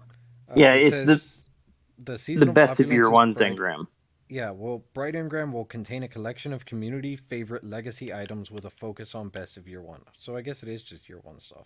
Yeah, the items are going to just drop year one cosmetics, and all the opulence cosmetics are going to be available by direct purchase in the shop, which I should say is awesome. I love that you can purchase them instead of having them drop. I just worry that I would like both, personally. Well, I think this is going to be the first time that they're not going to have new stuff in. The way I see it, I think if they added all the best of year one stuff and opulent stuff, the loot pool would be so large you wouldn't ever get much. So I think they split it up this way with random drops for year one stuff because you can't buy it anymore. It's year one. So it's kind of exactly. Like a Galahorn moment. Like, oh shit, I finally got spicy ramen. I remember this from like a year ago when I couldn't get it. I the only worry right now, again, I should say it's not a worry for this season. It's a worry for the future. I do like getting the bright engrams, and it almost seems like there's nowhere to go with them after this season. And that leads me to believe that they would think about removing them, and I don't think that's the right idea because I like getting cosmetics for levels, especially the new ones that I don't have before, which is why I luck out this season because I get both cosmetics that I don't have, and I get to direct purchase new cosmetics. I'm just looking forward and thinking I would like to keep getting bright engrams for stuff that I don't have, and it doesn't. Very, very predictive. Not set in stone. It seems like they're kind of trying to change that. So that's my only worry. Not even that big. It's just right. Sorry. Yeah, I'm a big fan of the. I don't think anybody can argue with that. It's not surprising with them losing Activision, but honestly, if you look at what they've shown us so far and what's been said in some of the social media channels from some of the community people, the majority of direct purchase items will be available for silver. There will be some for Bright Dust, but the majority of it will be silver. Well, The TWAB says that everything will be available for silver and bright dust. Mm-mm. No, Not they Yeah. clarified this later. I Yeah. actually don't agree with your interpretation, though, Soren. It definitely seemed from the clarification they made that they said specifically, the quote was, I think, there will be a few silver only items in the store. The rest will be either, I don't know whether it was both. You could buy them with either bright or silver, or whether it'll just be bright. But there are definitely stuff that is just silver in there. Yes. So the way that they're saying it is, this is just going off the TWAB. I haven't seen anything new. Yeah. Every Right. new Eververse item in Season of Opulence will be available for direct purchase via silver or bright dust. Mhm. So it sounds to me like there's going to be some stuff that isn't new, like the weapon cosmetic bundles. Ornament. Yeah. Yeah, the ornaments that will be silver only, kind of like we have now, where you spend silver, you get the ornament and some stuff on top of that, which you can't purchase with bright stuff. You can't buy 3 engrams and an ornament with bright dust. Yeah. Mhm. I think is how that's going to work. Well, I mean, their interface even shows it. Like the new emotes and the new some of the new ornaments are all bright dust only, but then you get like a sparrow that you can buy for either or. Mhm. Or as always, the older weapon ornaments or the legendary sparrows, that kind of thing. Right. That are bright dustable, as it were. Mhm. I mean, obviously they need more revenue stream without Yeah. Activision, so it's not unexpected as long as it stays cosmetic. Mhm. You know, That's my thing. I think it's a move in the right direction. And like I said, the UI makes it easier to And yeah, Bungie and user interfaces, they're Yep. just masterclass. Yeah, I Yep. think the absolute most important thing about this whole thing is that armor sets and bundles will all have locked perks.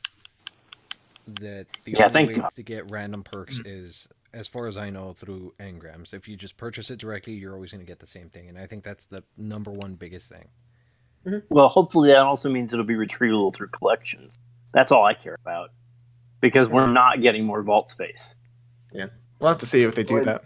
Yeah. And please, feel free to shoot me down if this doesn't make any sense. But also, are the perks worthwhile and useful?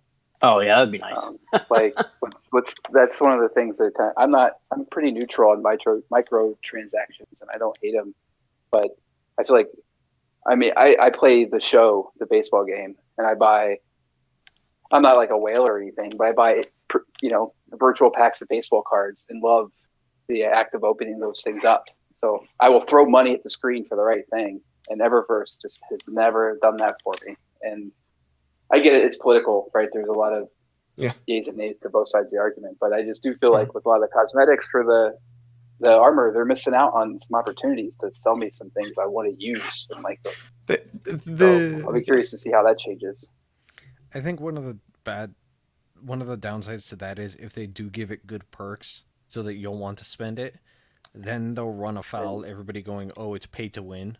You spend the money and you're guaranteed good perks versus everybody else who doesn't have the money has to randomly hope for it. Right.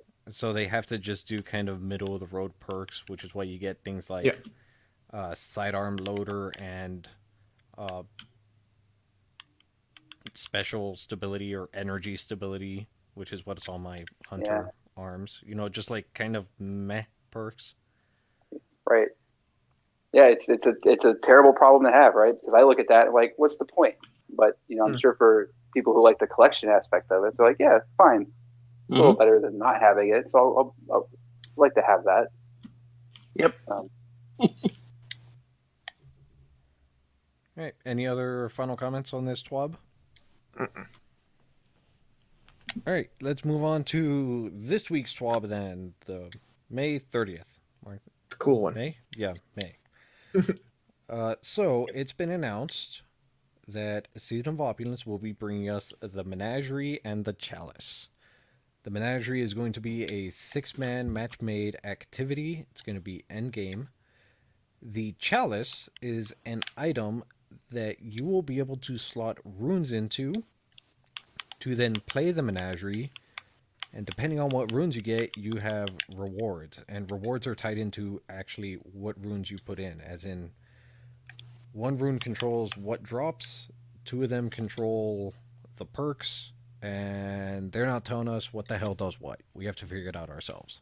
They're bringing back the easy bake oven. Yep. Yeah. What do you guys think of this? I love it. I mean, I think that's great because it is deterministic at some point.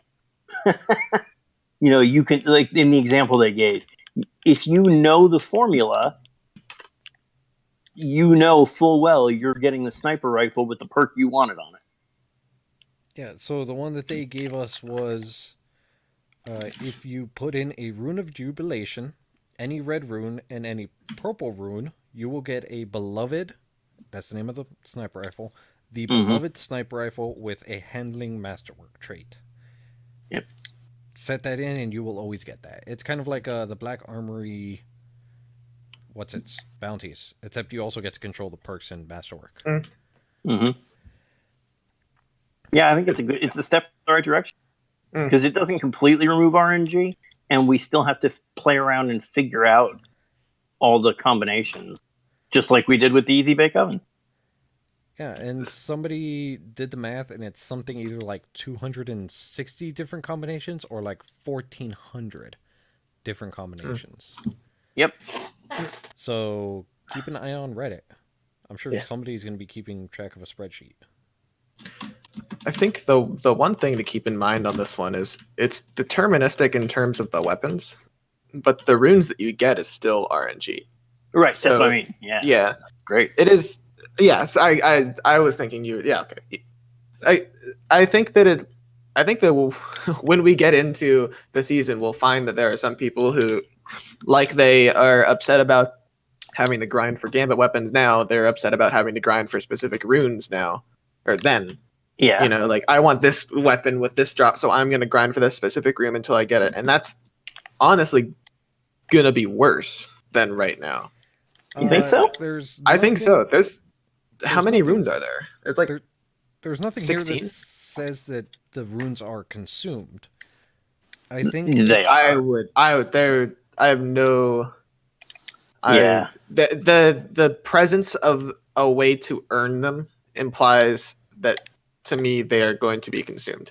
Like, and specifically how frequently they are earned. If it would like do this specific thing that's kind of hard and get a rune, then that I would be like, okay, they're not consumed then. You just have a collection and you can choose which one to use. But you get them from doing strikes, from doing events, from doing basically everything in the game. They're going to be dropping like hotcakes. They were not consumed. You would have them all in an hour or two. Okay, yeah, it says here that you choose which upgrades you can unlock. One of the upgrades allows you to earn more runes or more types of runes. Yeah, more rune variety. Yep. Yeah, so it sounds. But that's an upgrade correct. to your oven, your chalice, whatever. Yes, your chalice itself is upgradable. Right. I think it's going to be worse for people who say, "I want this weapon with these perks." Actually, I take that back because it's actually better because before it was. I don't know. I'm thinking not only from the perspective of, how I would like it, but also from the perspective of what people are going to be mad at in a month. And I could see this being the point of contention where you're not grinding for a weapon to drop. You're grinding for a rune to drop, the specific rune that you need. And there are, hold on, I don't know the number. I think it was like 16. Yeah, it's in the book. Hold on, I found it. It's 12 actually. Okay. A 1 in 12 chance to get the rune that you need every time you get a rune to drop. It's not very high. And so I see this being the thing that people are gonna be grinding things for. they'll bitch about. Yeah. At least there's always one thing. I guess this season had more than I think there's a few core problems that always fall out of a season, and I think this is going to be one of them, at least in terms of people complaining. But Anyway, I just like trying to analyze what how this is going to play out.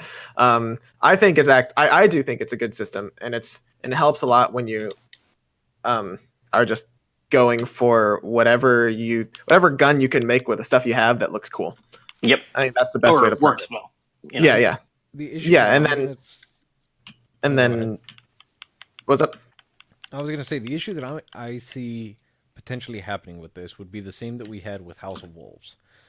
The way I see this is going to go is for the first 2, 3, 4 weeks, people are going to be trying all sorts of combinations. Some stuff is going to take off. Someone's going to figure out this cool combination with a good perk and a good weapon and good stats. And then eventually, about 4 weeks down the line, we're going to know what the best weapon with the best perk is. And we're going to know exactly how to get it. It's going to be infinitely repeatable for everybody. And we're going to have the whole House of Wolves perk re-rolling situation where you would just press X to God roll. And then the meta's going to completely stale out because everyone's going to have the absolute best weapon because you just slot in the things and do one activity. Mm-hmm. And I see that being a problem. That's fair. I don't know that it's going to be quite the same thing, but I see what you're coming from. If there's going to be a shotgun and it has decent stats, somebody's going to figure out what the best perk is, where the slide shot and rangefinder perk for that shotgun is, and then PvP is going to be everybody having that shotgun. Everybody. Because everybody can get it easily. There's no rolling involved. Well, you still have to get the offerings. Right, you still have to get the runes, but once you get the runes, you have the gun. There's no I'm on my 8th Dust Rock Blues and everything I get is Icarus and whatever the Guerrilla Warfare. Perk. But the more specialized you want to be able to pick the perks, the more runes you're required to put in too. I was gonna say it also depends on exactly how deterministic this is, because it could be you get to design your weapon down to the perks, or it could be you get to pick one perk and a masterwork. And remember, there's not only that extra perk that is very influential in normal gameplay, but there's this 2 other perks that are normally selectable of 2 or 3 that are more stats. But they matter too, so you can still optimize for those. They're not as influential, but they do matter. I think that'll be. I don't think Bungie's going to make it a perfect design a gun system. I think it's going to be you can give it a perk and a masterwork, and then that'll be all you can do. And then people will still need to grind for the best roll out of that, which is going to create some, RNG to make the grind longer. And yeah, you are right though that it is going to make God rolls easier to come by. It says here each rune affects what you receive and some of its properties depending on how you slot them. Now we know you won't be able to change the archetype because that's on the back end. You cannot change the archetype of a gun. You can't change its. Presumably, you can't change any of its baseline stats because once again, that's all on the back end. So the only things available would be perks and masterwork. There are there are the 4 perks that you can roll, and then the 1 masterwork. Right. So we have 3 slots on the chalice. Presumably, one of them determines the weapon, one of them determines the masterwork, and that leaves the third one, which is probably, like you said, like the final perk. So but we also don't know how upgraded that. I mean, that chalice is I think at this point it's getting more into like. I don't think this is a given at all. Really, this is how the rune system works. This is speculation, but this is the speculation episode. 2 weeks from now, we're going to do the reaction episode. I don't see it going that way necessarily. I guess in the end, I just don't know. And it'd also be interesting to see how the heroic plays into this, because remember that's a thing. Right. Is that going to influence which guns you can generate, and how will that work? Because it's not like you're given more rune options. It's just going to be you do heroic or regular, and it's going to change different runes, maybe I don't know. It's maybe I don't know. We'll see. I think I'm going to give Bungie the benefit of the doubt and assume that they've thought of all this about the whole build a gun problem and the whole grinding for a specific rune problem, and probably have steps to mitigate this in there so that it's still going to require RNG in the gun generation. You can't just build a gun, and it's probably not going to be that hard to get all the runes you want. I mean, they've obviously put them all everywhere, really. You get one for doing pretty much everything in the game. So, Well, Yeah, if there's a system in place that allows me to grind out guns, I'm all aboard because Yeah. I kind of what I liked about the forges is that it gave me a carrot to follow, and I really get into those kinds of pursuits. I feel like Destiny kind of doesn't have a lot of that for me these days. So even if it is like a god roll case, I will chase the god roll, and as a more or less like casual these days, I that hunt for me can be significant. So I'm into it. I don't even know if that made sense, but No, it did. Absolutely No, it did. It's sort of the same way I feel. I think it's a good system. I just hope they do a good job. I just love that we're getting the oven back. Yeah, exactly. That's another reason I'm excited is because I love the oven. Yeah, I mean, my favorite thing about the oven was still that you could masterwork it. The Yes. concept of masterworking an oven was just ridiculous to me. So anything that involves masterworking a crafting system, I'm on board for. I want to masterwork a cup. all right. So final topic, and then we can call it a night because we've been here for a while. Yeah. A lot longer than we expected. Well, Pinnacle we're good. weapons. Yes. There is a little bit more after this with the buffs, just Yeah. so you remember. There were buffs? I don't have that on my list. Yeah, there were buffs. Yeah, a few. Not that many. They're pretty interesting though. Oh, okay. And they nerf fusion rifles. So yeah. Oh, I Yeah, meant on my list. But yeah, okay. Kidding. Sorry about that. Yeah. So 3 pinnacle weapons. Vanguard is going to be the Wendigo GL3. It has a unique perk, Explosive Light. Picking up an orb of light increases the next grenade's blast radius and damage. This is each orb of light you pick up increases the damage for one shot up to 6. So it's Ace of Spades Memento Mori for a grenade launcher. Except each orb you pick up gives you 1 bullet. Yes. Oh, it's Memento Mori. Crucible has the Revoker. It is a kinetic, aggressive sniper rifle. So the 3 rounds in the mag archetype. Very low zoom scope. And it has Reversal of Fortune. If you miss a shot, the bullet will be returned after a short duration. It has a custom low zoom ambush SLH 25. It's going to be awesome. Achieving it to Icebreaker. Yeah, icebreaker, kind of. But you need ammo to start off with. Right. Acquiring it will require you to earn 3,500 total glory points. Losing matches will not count against your total. It's just you have to rack up 3,500, so you don't have to reach 2,100 rank anymore. In fact, conceivably, you can do the whole thing with and end at 0 if you just win, then lose, and so on. Yep.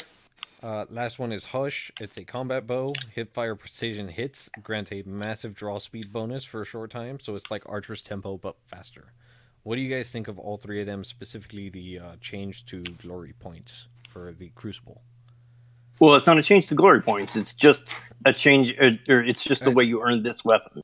Yeah, it's a change to the glory points requirement from achieving 2,100 rank to just accumulating 3,500. Right. I think that's great. Yeah. Because it puts it in more people's hands. Yeah, I actually did manage to. I didn't think I would ever do it, but I did manage to earn all the previous guns that required Fabled, and I gotta say that was a fun grind. But I can respect Bungie's decision to make this less of a skill check, Yes. especially with guns. I've always been of the mind, and I know that I'm. This isn't necessarily the best way to do it, but it is my opinion that PvP skill checks should only result in cosmetics. It's how the League of Legends system. They you rank up really far, and when you get to the top tier, you get a cool border in the loading screen and a skin. The achievement is the rank, not the thing you get from it, and that's how it should be, really, in my mind. So them taking away an actual gun drop with gameplay consequences from a skill check is, in my mind, a good thing. And segueing off of that into the guns, I think they're all bad. I'm gonna be honest. Yeah. I think I do not see a single gun in here that I think that's gonna be good. The only one with potential in my eyes is the bow, and it entirely depends on the numbers. If they crank the numbers up high enough, the bow could be a pretty good niche DPS gun. Yeah, but it's got to be hip fired. Yes, but even with the hip fire, a yellow bar knight, you can Yeah, get and- 3 shots in them real fast. yeah, it depends on how fast the draw speed increases. Again, that's the only thing. That's the basis of my entire idea. If the draw speed is decreased so low that you can fire it as fast as like a scout rifle, then bows have not bad DPS. You might be able to do some DPS with that thing. I'm not sure it would be necessarily meta, but it's at least not useless, which I kind of consider the other guns to be. Okay, let me put it this way though: rather than go with the last few seasons where they release something that's horribly overpowered, only some people can get it, and they end up having to nerf it. I would say I would rather have, especially now that they've fixed the skill check requirement, Yeah, I would rather them introduce, maybe not necessarily to the level of, for example, Recluse and Lunas. Obviously, Lunas and Not Forgotten are in their own category. Recluse is one of those guns that I consider to be good, but not the best. It's really strong, but it's not a guarantee that you should use it. It has a niche, and I think that's a good general design for all this stuff. Is you give it a niche, and it's the best in that niche. yeah.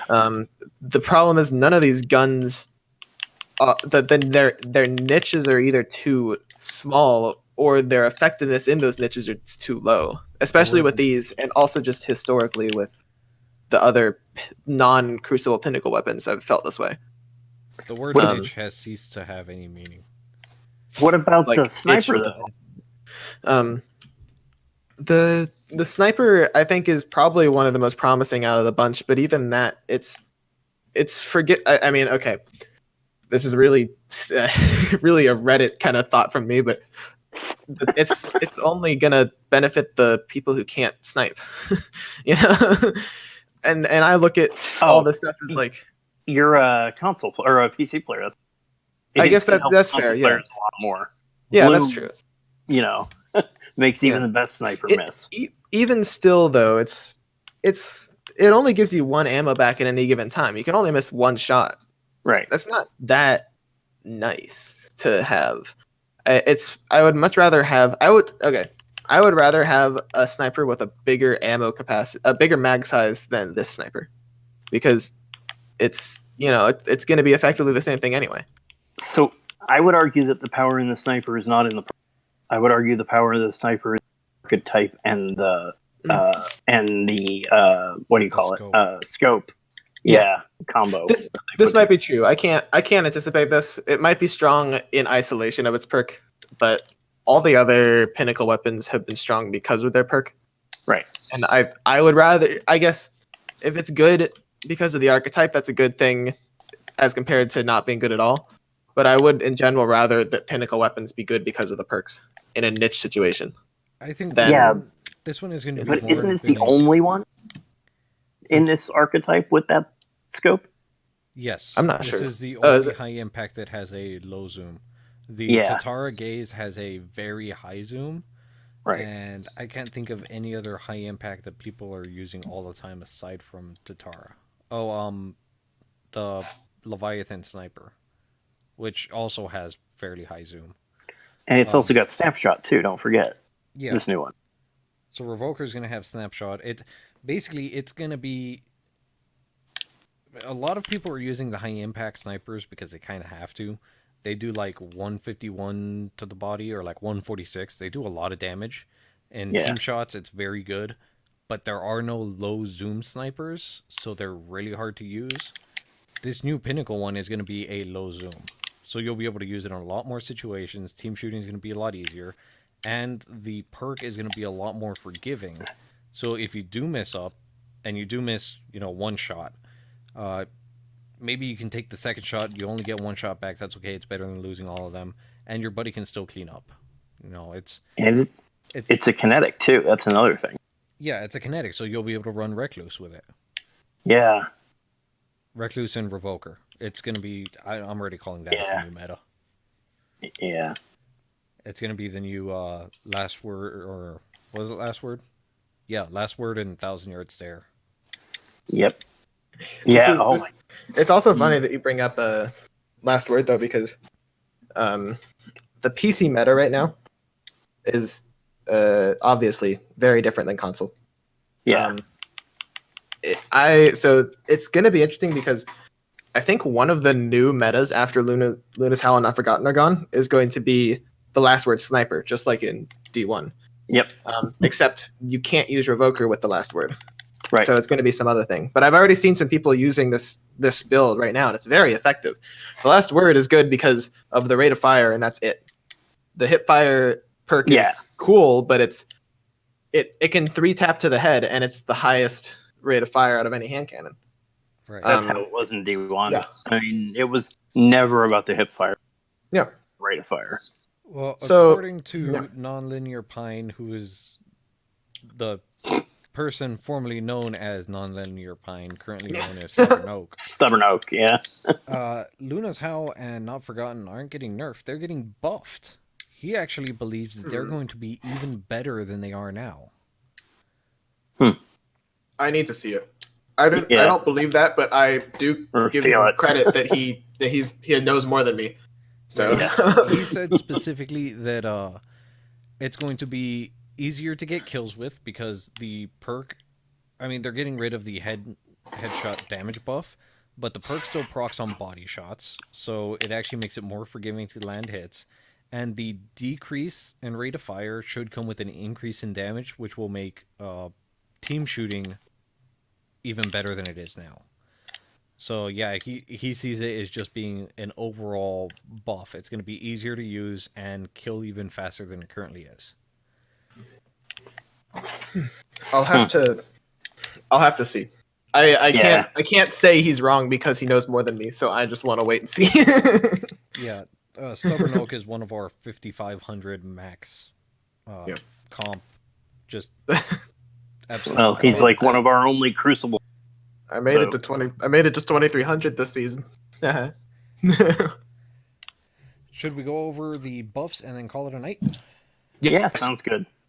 All right, so fusion rifles, in a rare twist to Bungie's normal logic, got a buff.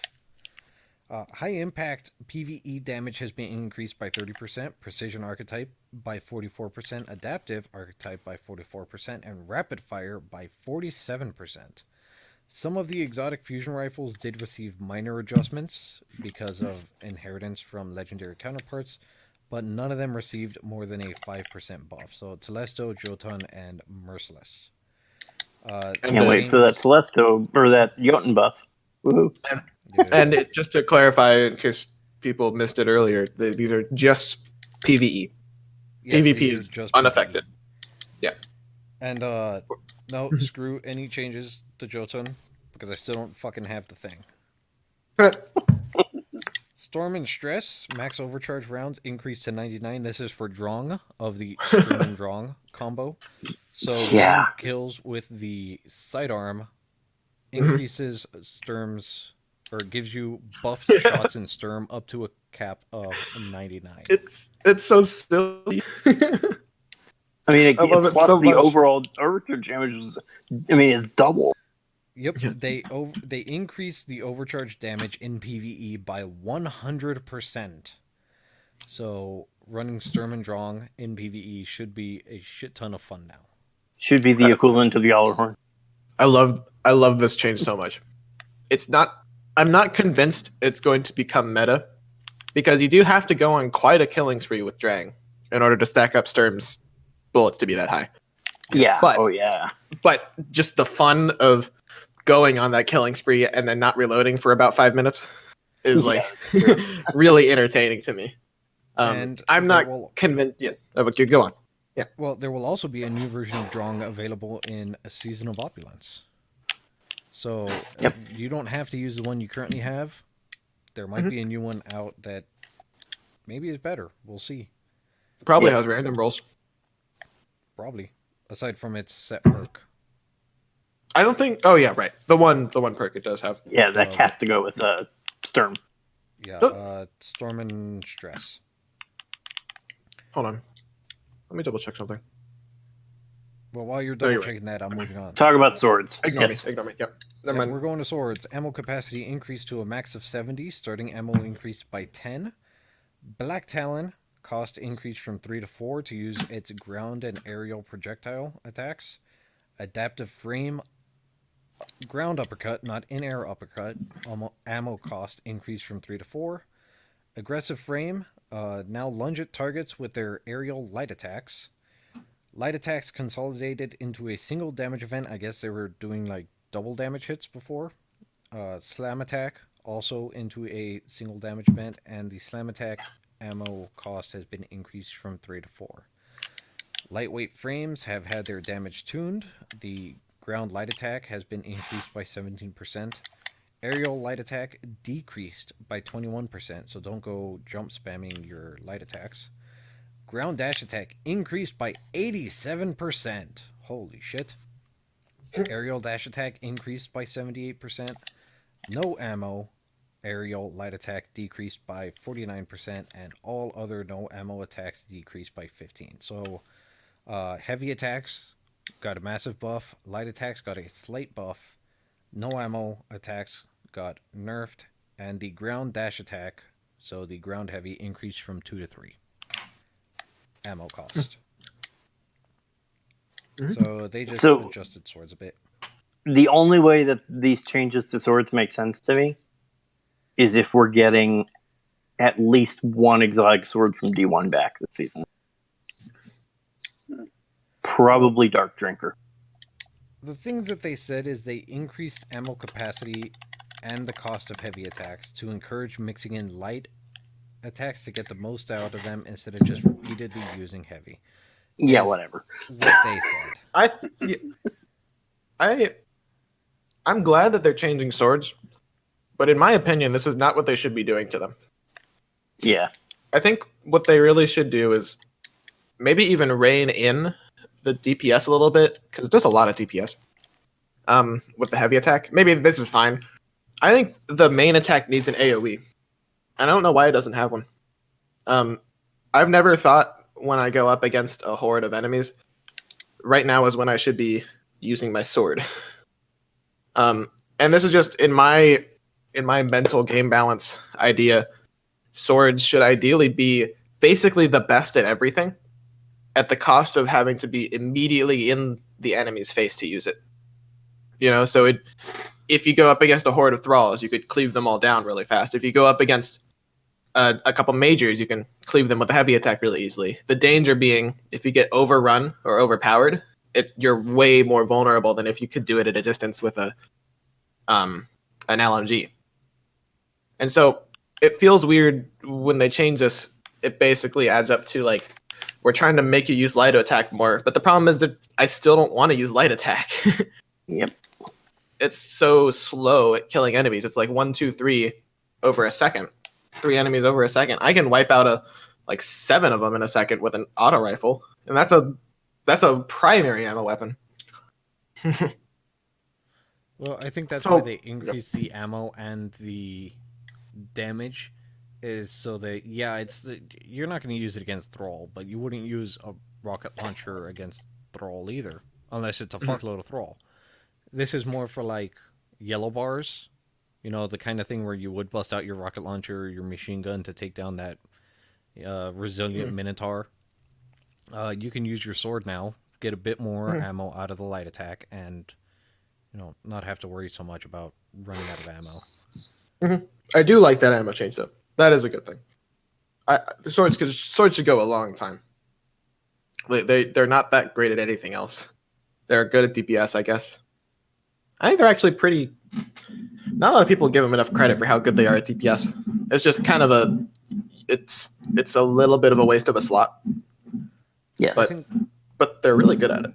I think the swords thing is another Gallahorn thing where Dark Drinker and Razelighter were so good in D1 that they don't want something that good coming back again. Because, I mean, the absolute best way for a while there to finish Axis, the final boss of Wrath of the Machine, was 6 people spamming Dark Drinker. Spin to win. It was the single highest damage attack for a long time. I think they just don't want because to it was a hybrid walker / Archon captain, so it had 6 points you could attack on it.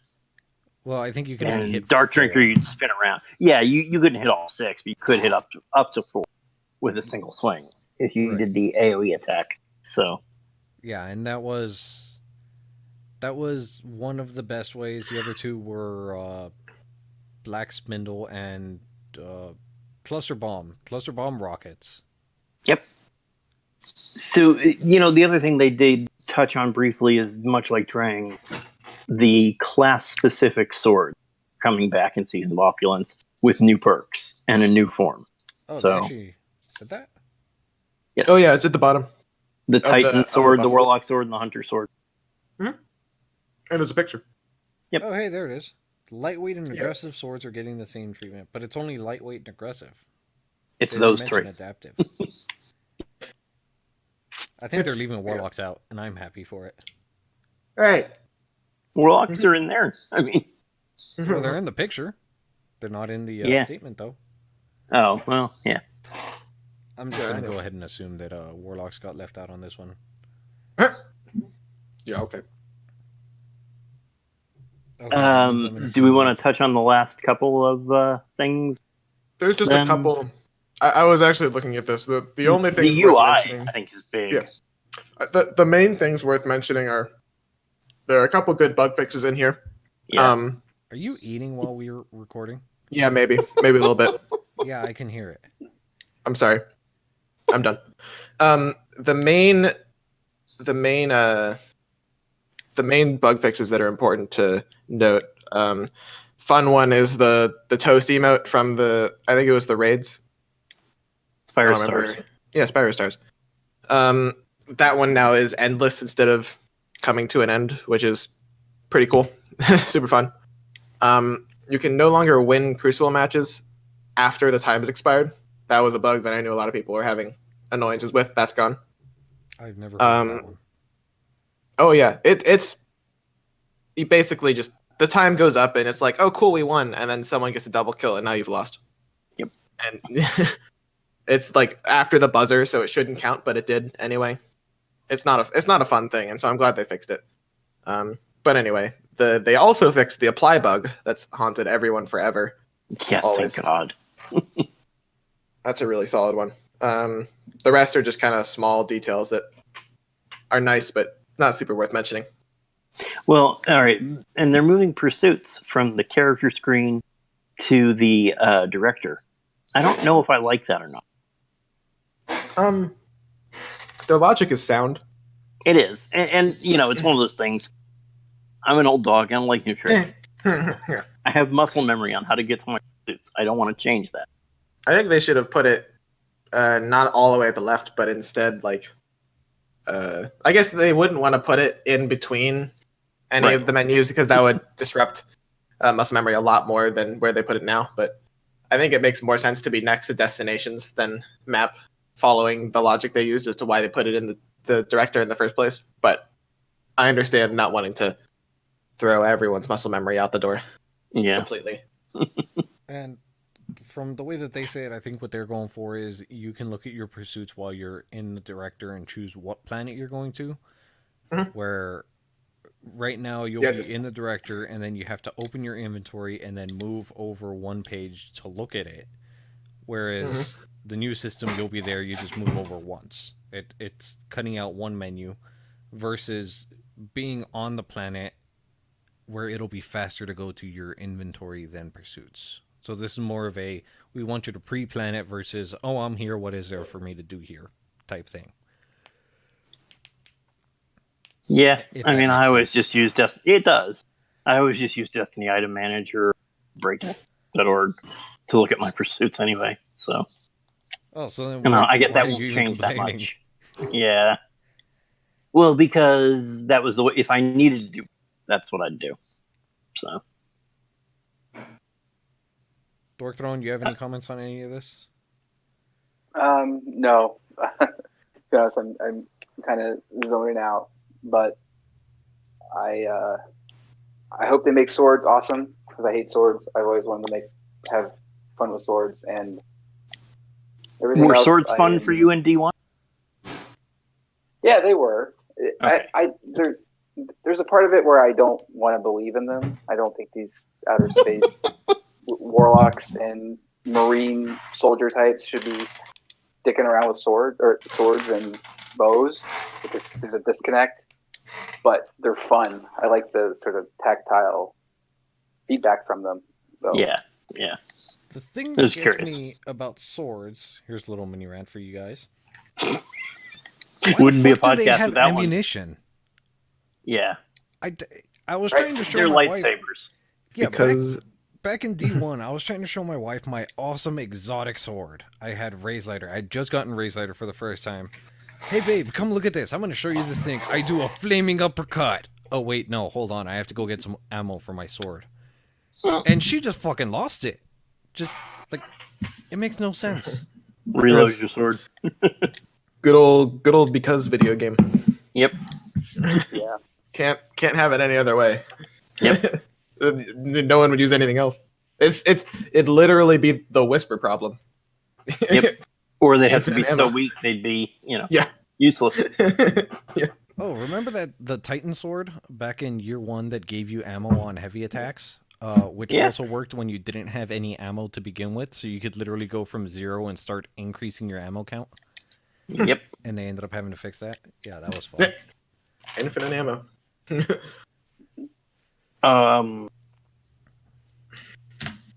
Yeah, wow. That was a long One time ago.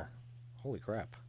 well, I want to hear anything else from Dork, but there is one other thing that was important that we need to throw on. There was a public service announcement at the end God.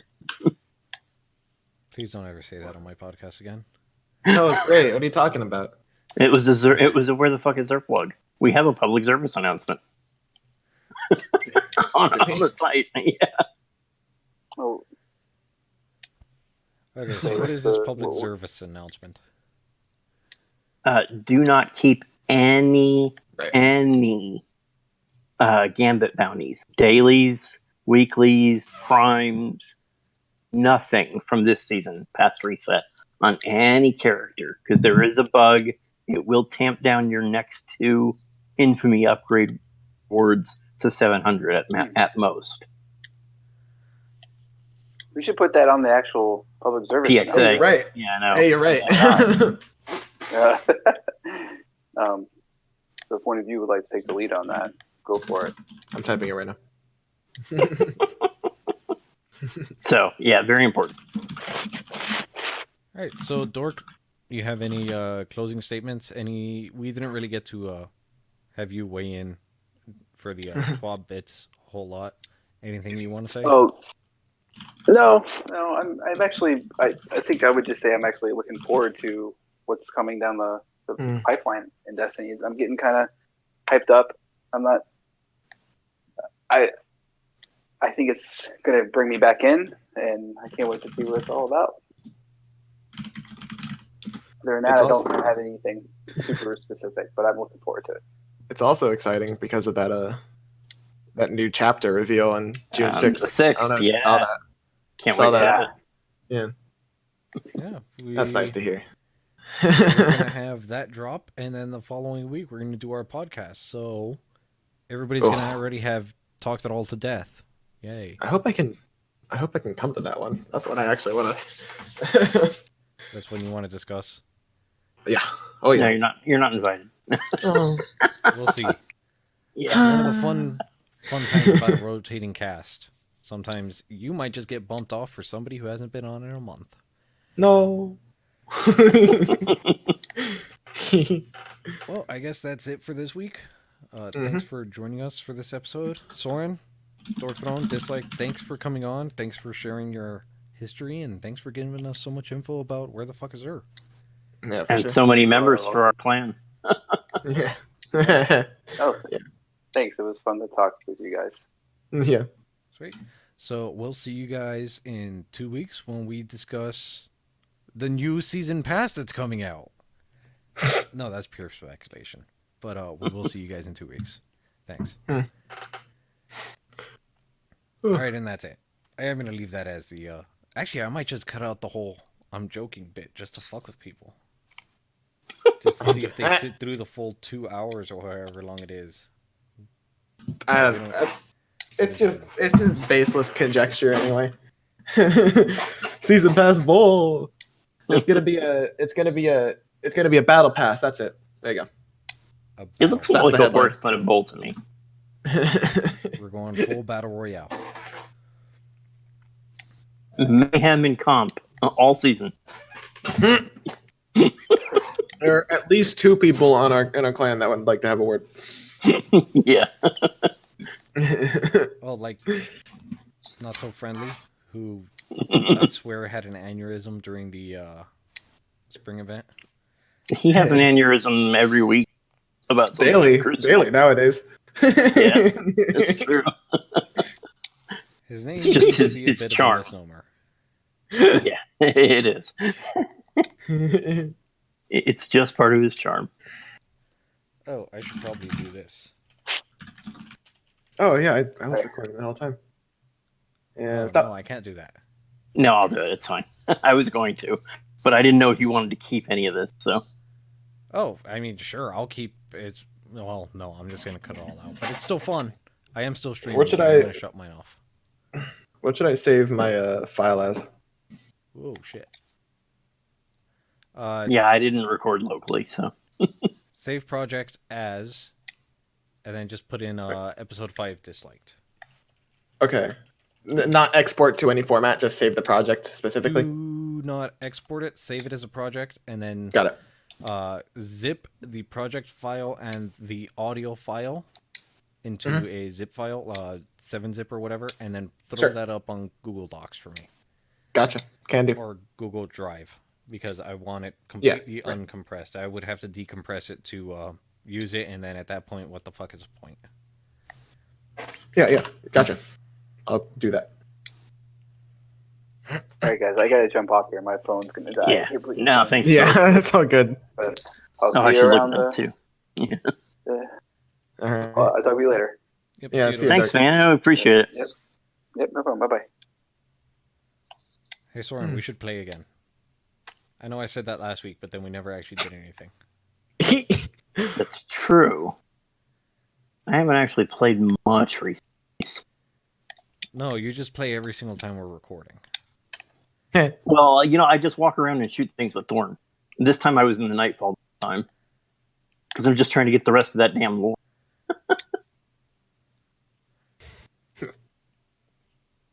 I'm trying to come up with a pithy thing of giving you shit again for all the constant clicking and clapping. Clicking? But Yeah.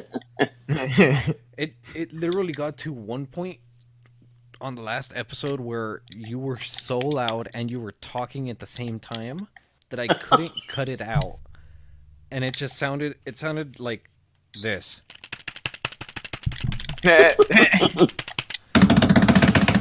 Like that. Yeah, I was going to say, there were a couple times tonight where we could clearly hear you typing frantically. Oh Yeah, I try not to. It's just my natural typing method. Well, what I'm really curious about is your key. I mean, it sounds like you have one of those 1980s IBM. No, it's just. I mean, it's probably just the proximity of my mic. It's a Corsair K70 with Oh, okay. I think Reds, Cherry MX Reds. See, Yeah. it's fine if you do those kinds of clacking stuff when you're not talking, because then I can just cut it out. That's real easy for me Right. to do. But disliked, during the episode, at one point you were talking to something about Dork Throne, and you were kind of like Yeah. typing, and then you went, and And I'm like, fuck, I'm not going to be able to cut that out. That's Sorry. the rate that he the rate that he types at. Well, it is. No, yeah. I mean, it's 100% because that's just how I type. When I type really fast and I type really hard for some reason. And I'm talking, this was one specific event where... Yeah, I know exactly what you're talking about. I don't know what that could have been. It's probably backspace. That's what I was doing. Yeah, and it was... But you were talking at the exact same time. And, Yeah. And you were angry at that backspace key. That's just how. Hold on. That's just how I do it. I mean, I'm doing it right now. If that's the same thing. No, Yeah. it was louder than that. Yeah, It well, was- I think you were. I was typing. probably just worked up. I mean, maybe spacebar. I don't know. Anyway, when I just tend to flavor. type really forcefully. It's really funny. I give myself a break because I'm also really fast, so it's whatever. I think if anybody asks, we just say it's him using his controller. You know, it's a Destiny podcast. We're all sitting here playing while we're doing it. I had the Well, type. you guys are sitting here playing. Everybody else gets to sit and play. I'm monitoring all my shit. Yeah. If you look at the stream, it's 3 hours of me sitting on the Discord and occasionally tabbing over to the show notes. Read permission. What the hell? Got a no read permission bug. That's weird. Speaking of, I am still streaming, so... Yeah, probably just turn that off. Well, no, I'm going to keep streaming until we actually cut it out for today, because the entire point of the stream is you get to watch the stuff before and after that doesn't make it into the show. Oh yeah. Speaking of, if we're going to do this again next time, I think we should give everybody a heads up ahead of time instead of just... Yeah. Hey, Yeah. we're live. Yeah. Yeah. That's fair. It's totally fair. And well, you know, if I could have gotten Craig's service to work correctly, I probably would have done that. But you know, right after the last time we recorded, I fooled around with it a lot on my test server, and it's just so, I don't know. Yeah, it really is. So I may crack into the Craig source code and see if I can just fork it, make my own, and figure out what the hell is wrong with them on WeCaster. Yeah. Well, isn't on WeCaster a entirely separate thing?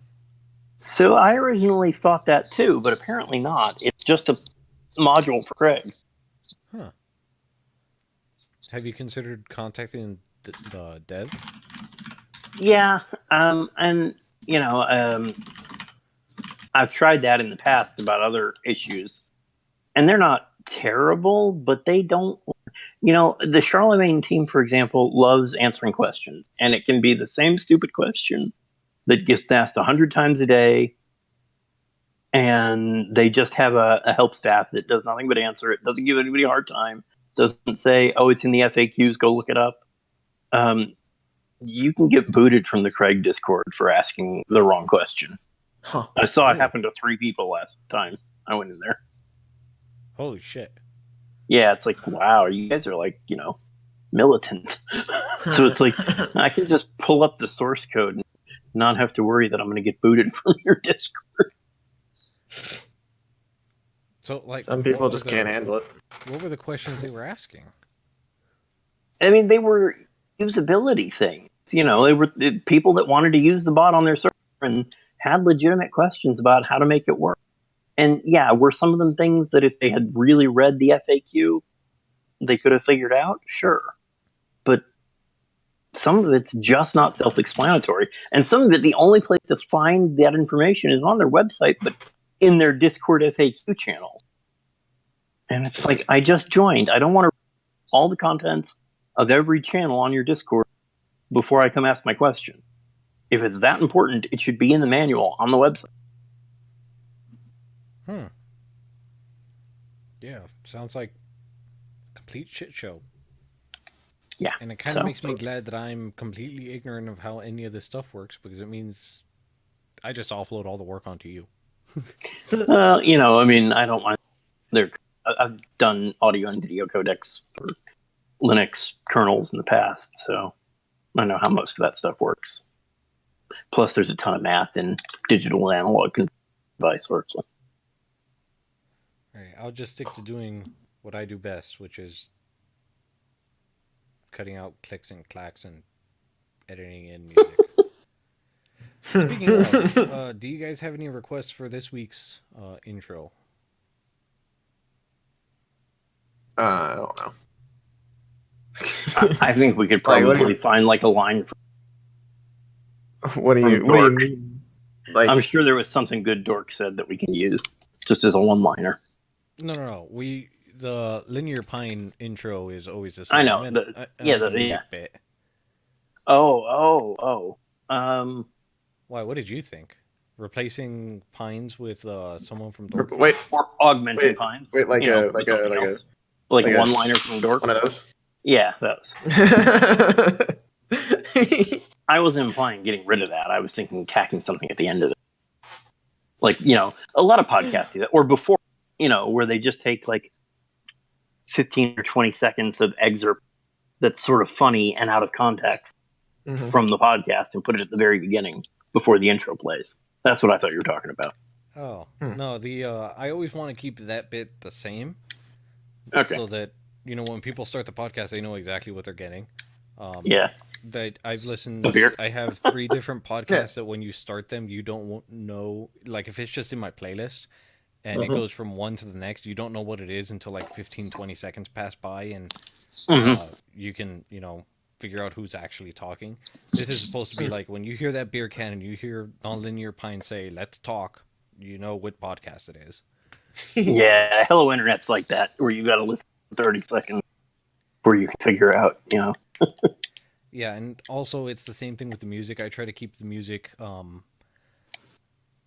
Our podcast should start no later than 15 to 17 seconds of music. No Yeah. more than that, so that you're not sitting there going, "Oh my god, when does this end?" Ghost Stories podcast had that. They had one episode that was 1:30 of music before the Jesus. podcast started. I'm like, "Holy shit, guys! I'm here for discussion, not music." But music's good. I mean, Yeah, but it probably wasn't even good music. It was Destiny music. It was the. That's what I mean. It was Something we've all heard a million times. Amazing. Totally. Moving. It was great the first time. I'm so sick of this. Where's the fast forward Totally button? dissed the whole soundtrack in this game. I love the soundtrack in this game, but I've listened to it once or twice. I think it was either the one where they were interviewing the chick who does the three-eyed chick. What's her name? Eris. Eris Morn.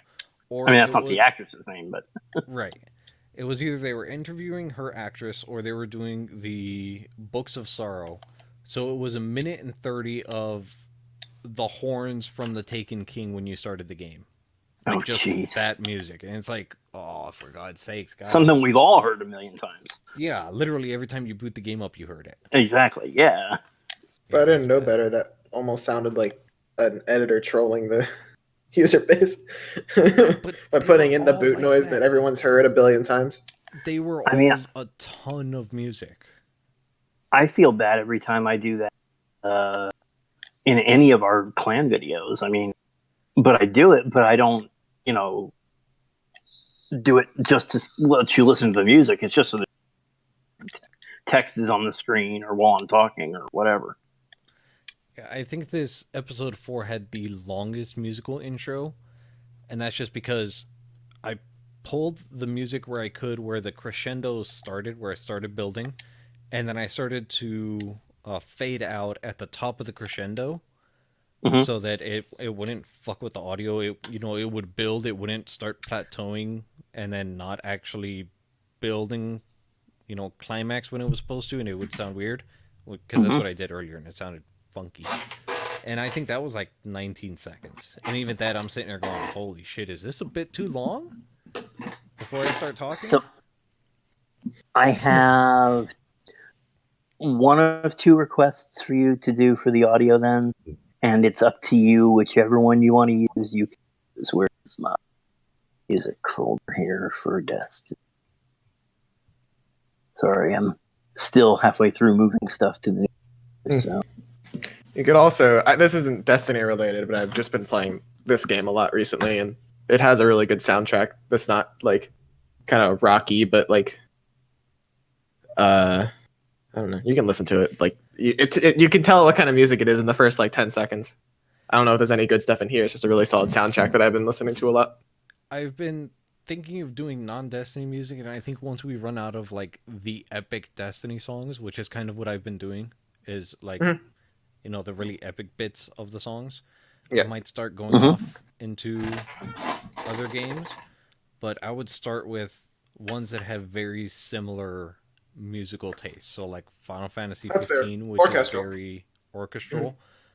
Ace Combat has a couple very orchestral songs. Try to keep the same feel of epic. That's fair. Or even just grab like Anti-Martikainen.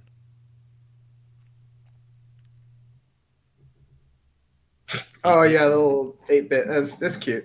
Either that or the other one that I think would be good is let's see which one specific. Are these videos? Oh, Did you make that mix or did you find it somewhere? no, I know. I know the guy who made it, but no, I did not make it. Oh, did I delete that entire directory? I did. Well, I mean, it was all stuff from the internet. It's all on my. Yeah. Whoops. Oh, you know what? That means it's still all on iTunes too. Music. There we go. I'll start uploading that file in a sec. It's just finishing compressing. Geo. Oh, take your time. Yeah. I don't know if you'll have time to download it today. It's just 3 gig or a gig is a lot to keep on my drive. Is it? Apparently. 800, almost 900 megabytes. No, is I did a lot to record keep? for like, was it? Is it a lot to keep? It's like anything that's like 5% of my storage space is like, I just don't like having it there. How much storage do you have 20? on a computer? Google Drive. No, I'm a Google Drive. Okay. I Yeah. thought you meant on your computer. No, I'm don't worry, like, don't worry. I've got 2 terabytes plus a 250 SSD. Okay, yeah, that made it a bit better. I'm like, yeah, dude, No. I know I went a bit overboard with My- storage with my 4 my- terabytes, but come on, like 1 gig My- is 20%. No, yeah, don't worry. My laptop's the only thing I have that's small storage, and that's 128 gigs, and that's only because I don't keep stuff on it. Okay. I Where think is this it? is the song I thought it was. I'm not sure if this was the song I thought it was. That is the song that I thought it was. Shut up and raid with me. This isn't actual Destiny music, is it? Oh, it's a parody, isn't it? And the other one I'm looking for. Is that a parody of "Shut Up and Dance," or is Yeah. it a different? Okay, yeah. The other one I was looking for was Thorned. Oh, and you know what? I might have to get that one on YouTube. I don't know that I kept it because it's so popular on YouTube. Yeah. I might do the Forsaken one. I am not doing the Shut Up and Read with me. Just play the original song. It's so good.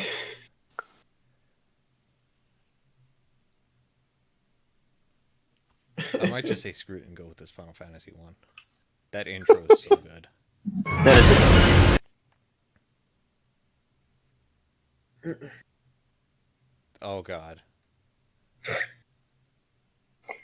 And there's one other one I could possibly see you using. I mean, I only picked the best.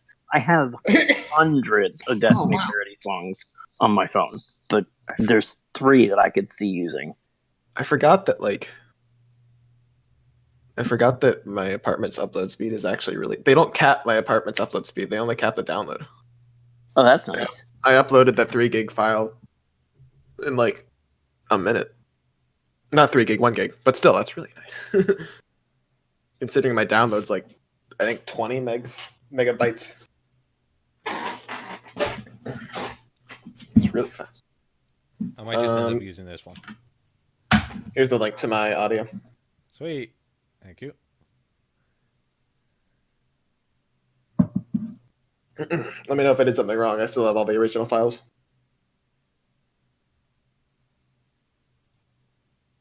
Uh-oh. Google Drive can't scan it for viruses. Are you infecting Nope. my no. computer? It always Maybe a says little that bit. when you send audio over a certain size, compressed. 880. Did you compress this? You compressed it. How is it Yeah, still with 7-zip. 885? Well, it was 3.6 gigs. Oh, holy shit. Okay. Uncompressed. Yeah, never mind.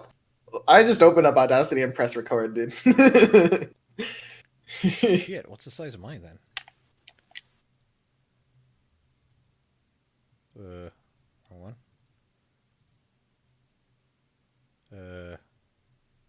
What the fuck? Where did I save to? Oof. I saved it. Just don't know where. Mm-hmm.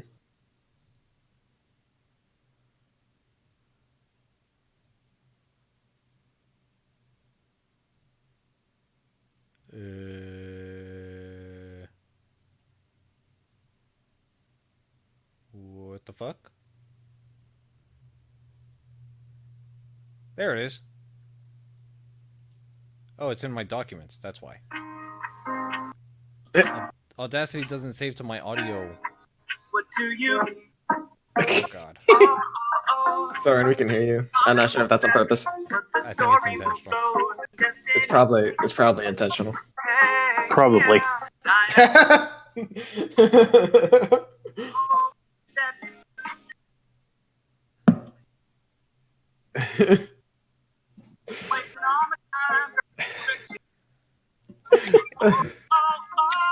Can I like Oh hell yeah. There you go. I muted him. something admin abuse. There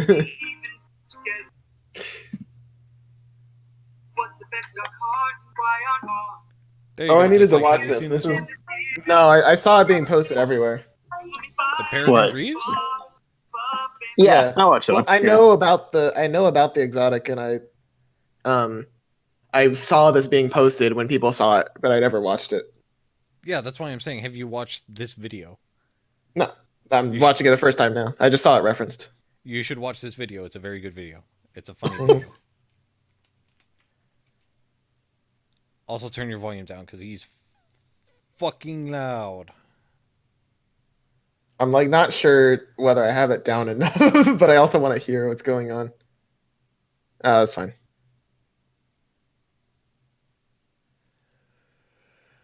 Ugh. All right. By the way, have any of you been in my stream this whole time? No. No, I didn't have it up. Oh, because one person's been watching the whole time. Oh, Cool. there you go. It's not you, accidentally. It was me, because there were two people watching the whole time. But one of them was not me. Occasionally, we would get a third person. That was really fun. That's cute. We got a third person for like 10 minutes. Mhm. I think they got bored of just watching the Discord chat. Where absolutely nothing of note occurred. Alright, I'm going to bed. It's fucking tired. I'm gonna try to get this done and out and ready for you for posting by Monday, because otherwise it'll be speculation after the shit comes out, which would suck. Yeah. Actually, this was probably a horrible idea on timing. We should have done it last week. Yeah. Because the podcast is going to come out, and then like 8 hours later, the new content's going to come out. Yeah, I'm more interested in the stuff. Yeah. The interview stuff, Yeah. We could. which made up the meat of the podcast. Yeah. I am proud that we did keep it that way. I was worried I was worried we were gonna like do the interview and then just talk about Twab for 2 hours. So. No. Yeah, I couldn't. But I would like to promote it on Where the Fuck Is Her too. This episode in particular. Yeah, sure. Oh. I don't think anyone would have any problems with that. It'll be funny. We got interviewed by the SolNotes crew, who I happen to be a member of. Mhm. Jeez, that would drive a lot of traffic to the podcast, though.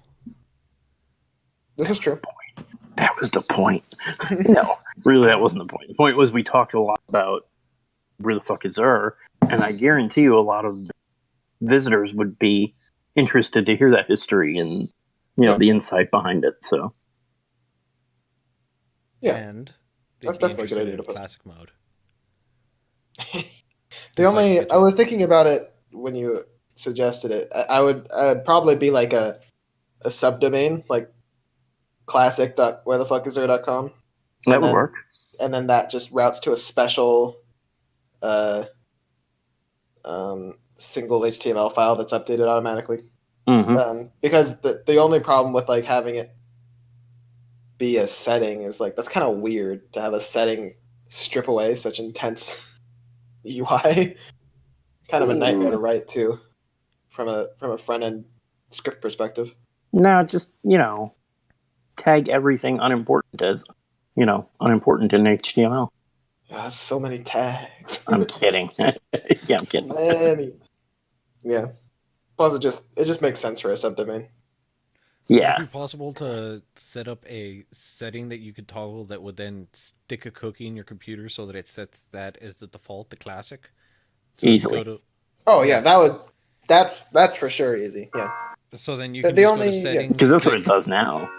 Yeah, you could just go to settings, click classic, and then just every time you type in where the fuck is there.com, it just automatically redirects you to classic. The only thing I need to think about is making sure that people can get out of that then, and how that would work. But yeah, no, what you're suggesting is totally plausible. Well, I then you just would need to just look have into it. a little hamburger on the top left corner that lets you revert it. The only thing I gotta wait for is my inspiration to work on something to arrive. That's when I mostly work around with the site. Is this Sarah Lachlan? No, Sounded like her. that was for last year's Rate Awareness Month. Oh, it sounded like the Arms of the Angels. It was. Oh. So I was right. It was Sarah Lachlan. No. Just a cover. Yeah, it sounded like it. That's what you're right Oh. about. Oh, okay. Oh god, my new phone case clicks. What do you mean? Like if I grab it and I twist it a specific way, it makes a clicking noise. Adults twist it that specific way. But I like playing with it. I pulled a little rubber bit off the third rubber layer, and then I slide it up because it folds in, and it's very satisfying watching it perfectly fold in. I'm probably gonna end up tearing the fucking thing, but It sounds like it. I don't know. My last one lasted me 3 years before shit started tearing off. So, do you know that Charlemagne was actually down? Doomsaw guy tried to join. What was going on? Yeah, there was a guy who tried to join the Welcome channel. Yeah. Charlemagne was down at the time, so I just overrided him. Was he really down though? Because remember, Yes. there's another thing that could be. No, Charlemagne was down. Okay. She was offline in the user list. So, God, those people bug me so much. What? That's a Discord one, according to the Charlemagne devs. No. Yeah. It's like, what? How is no. your bot going down a Discord, bro? just like this morning or yesterday's thing was a Bungie API bug. It's like, not a bug. You just didn't write your code to fail gracefully. Yeah.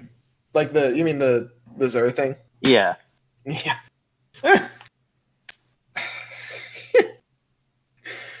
That's kind of silly. It's like, Jeez. we get it that you're really popular. Everybody uses you, and you're the second or third most used bot on Discord. But Is it really? yeah, it's crazy. I don't know if I like that.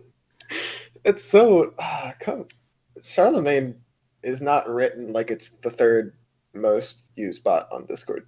Well, the From what I problem can is see into it. they have to cope with the Bungie API for one thing. But also they have to cope with huge loads and server overhead. Yeah. So It's like just tell people that you have capacity issues, but you work to resolve them as quickly as possible. But it's a freaking free service. Yeah, don't lie about it. Yeah. Or don't. I guess they're both possibilities are bad. They're either deliberately misinforming to try and not look bad, or they're not competent enough to realize that they're the problem. Yeah. They're Well, both that, and that's the end. and I'm fairly certain I know they don't open source the bot. It's because it's a nightmare in there. I'm sure. Yeah, that's why I don't open source Solaria. Yeah. What all does Solaria do anyway? It's like how much behind the scenes stuff does she help with? Not. I mean, a lot more. LFE is the big thing right now. Mm. But I am slowly porting the join stuff that Mesix does over to Solaria. I just realized why I couldn't stop the podcast. I used the wrong Because command. you're not an admin. Yeah, yeah. Because you could have asked Solaria. Yeah, but I forgot the magic words. Yeah. Yeah, that was the issue. I was sitting here going, "Oh, I can do this now! Finally, yay! I did it that way." And then it didn't work. Yeah. You gotta ask the robot to do it for you. Yeah. Yeah.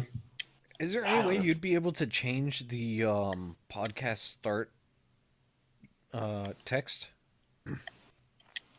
No. The command that you run, or the command that... command. The command for me to start the podcast. No. What? You can't change it for podcast start? You're a liar. No. That's hard coded into the bot. Yeah. It's just change the little characters. What do you want it to be? Well, I was thinking of making it open sesame to start recording and close sesame to stop. Yeah, okay. No. It has to be something contextual that, I can't isn't use going to the be said magic words. No.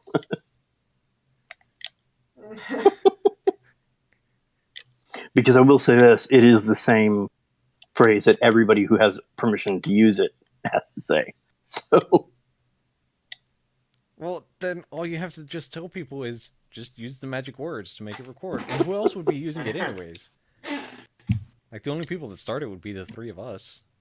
Maybe... Dupe? Dupe, as...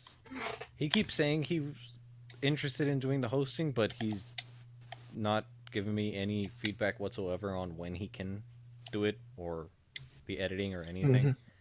Mm-hmm. And there's other people, too, that have asked about it for other things, like the raid group, for example. Well, then just tell them to use magic words. And if they have issue with it, they can bring it up to me. I'm the one who devised the magic words. Or bring it up to... Oh shit, who was the first one to say that? Was that 1001 Arabian Nights? No. It was. It was? Open Sesame? Yep. Oh. So yeah, bring it up with whoever the fuck wrote that. Actually, I don't even think we know who wrote that. I think the closest thing we have is some info from Syrian scholars passing the info on to French historians like in the 1600s, 1700s? So basically a centuries-old game of telephone tag. Essentially, yes. I gotta get back to Wolf. And how many tonight? Now? How many Not enough. I was wondering how many admins are on. There's 6. Wolf is taking this whole guide thing way too seriously. Well, yeah. Wait, what? The 4 pages of essay. Knowing that it's Wolf, it makes sense. It does, yeah. He's not gonna half-ass it if he's asked to do something. Yeah, but I mean, I get like a message from him. Do you need a reference? I can give you a reference from the admin and the founder of my last clan. And like, no, I don't need a reference. You're good, man. Is everything going Maybe okay? he's used to. Maybe he's used to just the overall like I don't know what you would call it. The maybe the other clans he's been in have been much more serious about it than we are, and that's what's I'm doing it. closing the stream. Oh Since we're yeah. Okay. discussing stuff. Cool.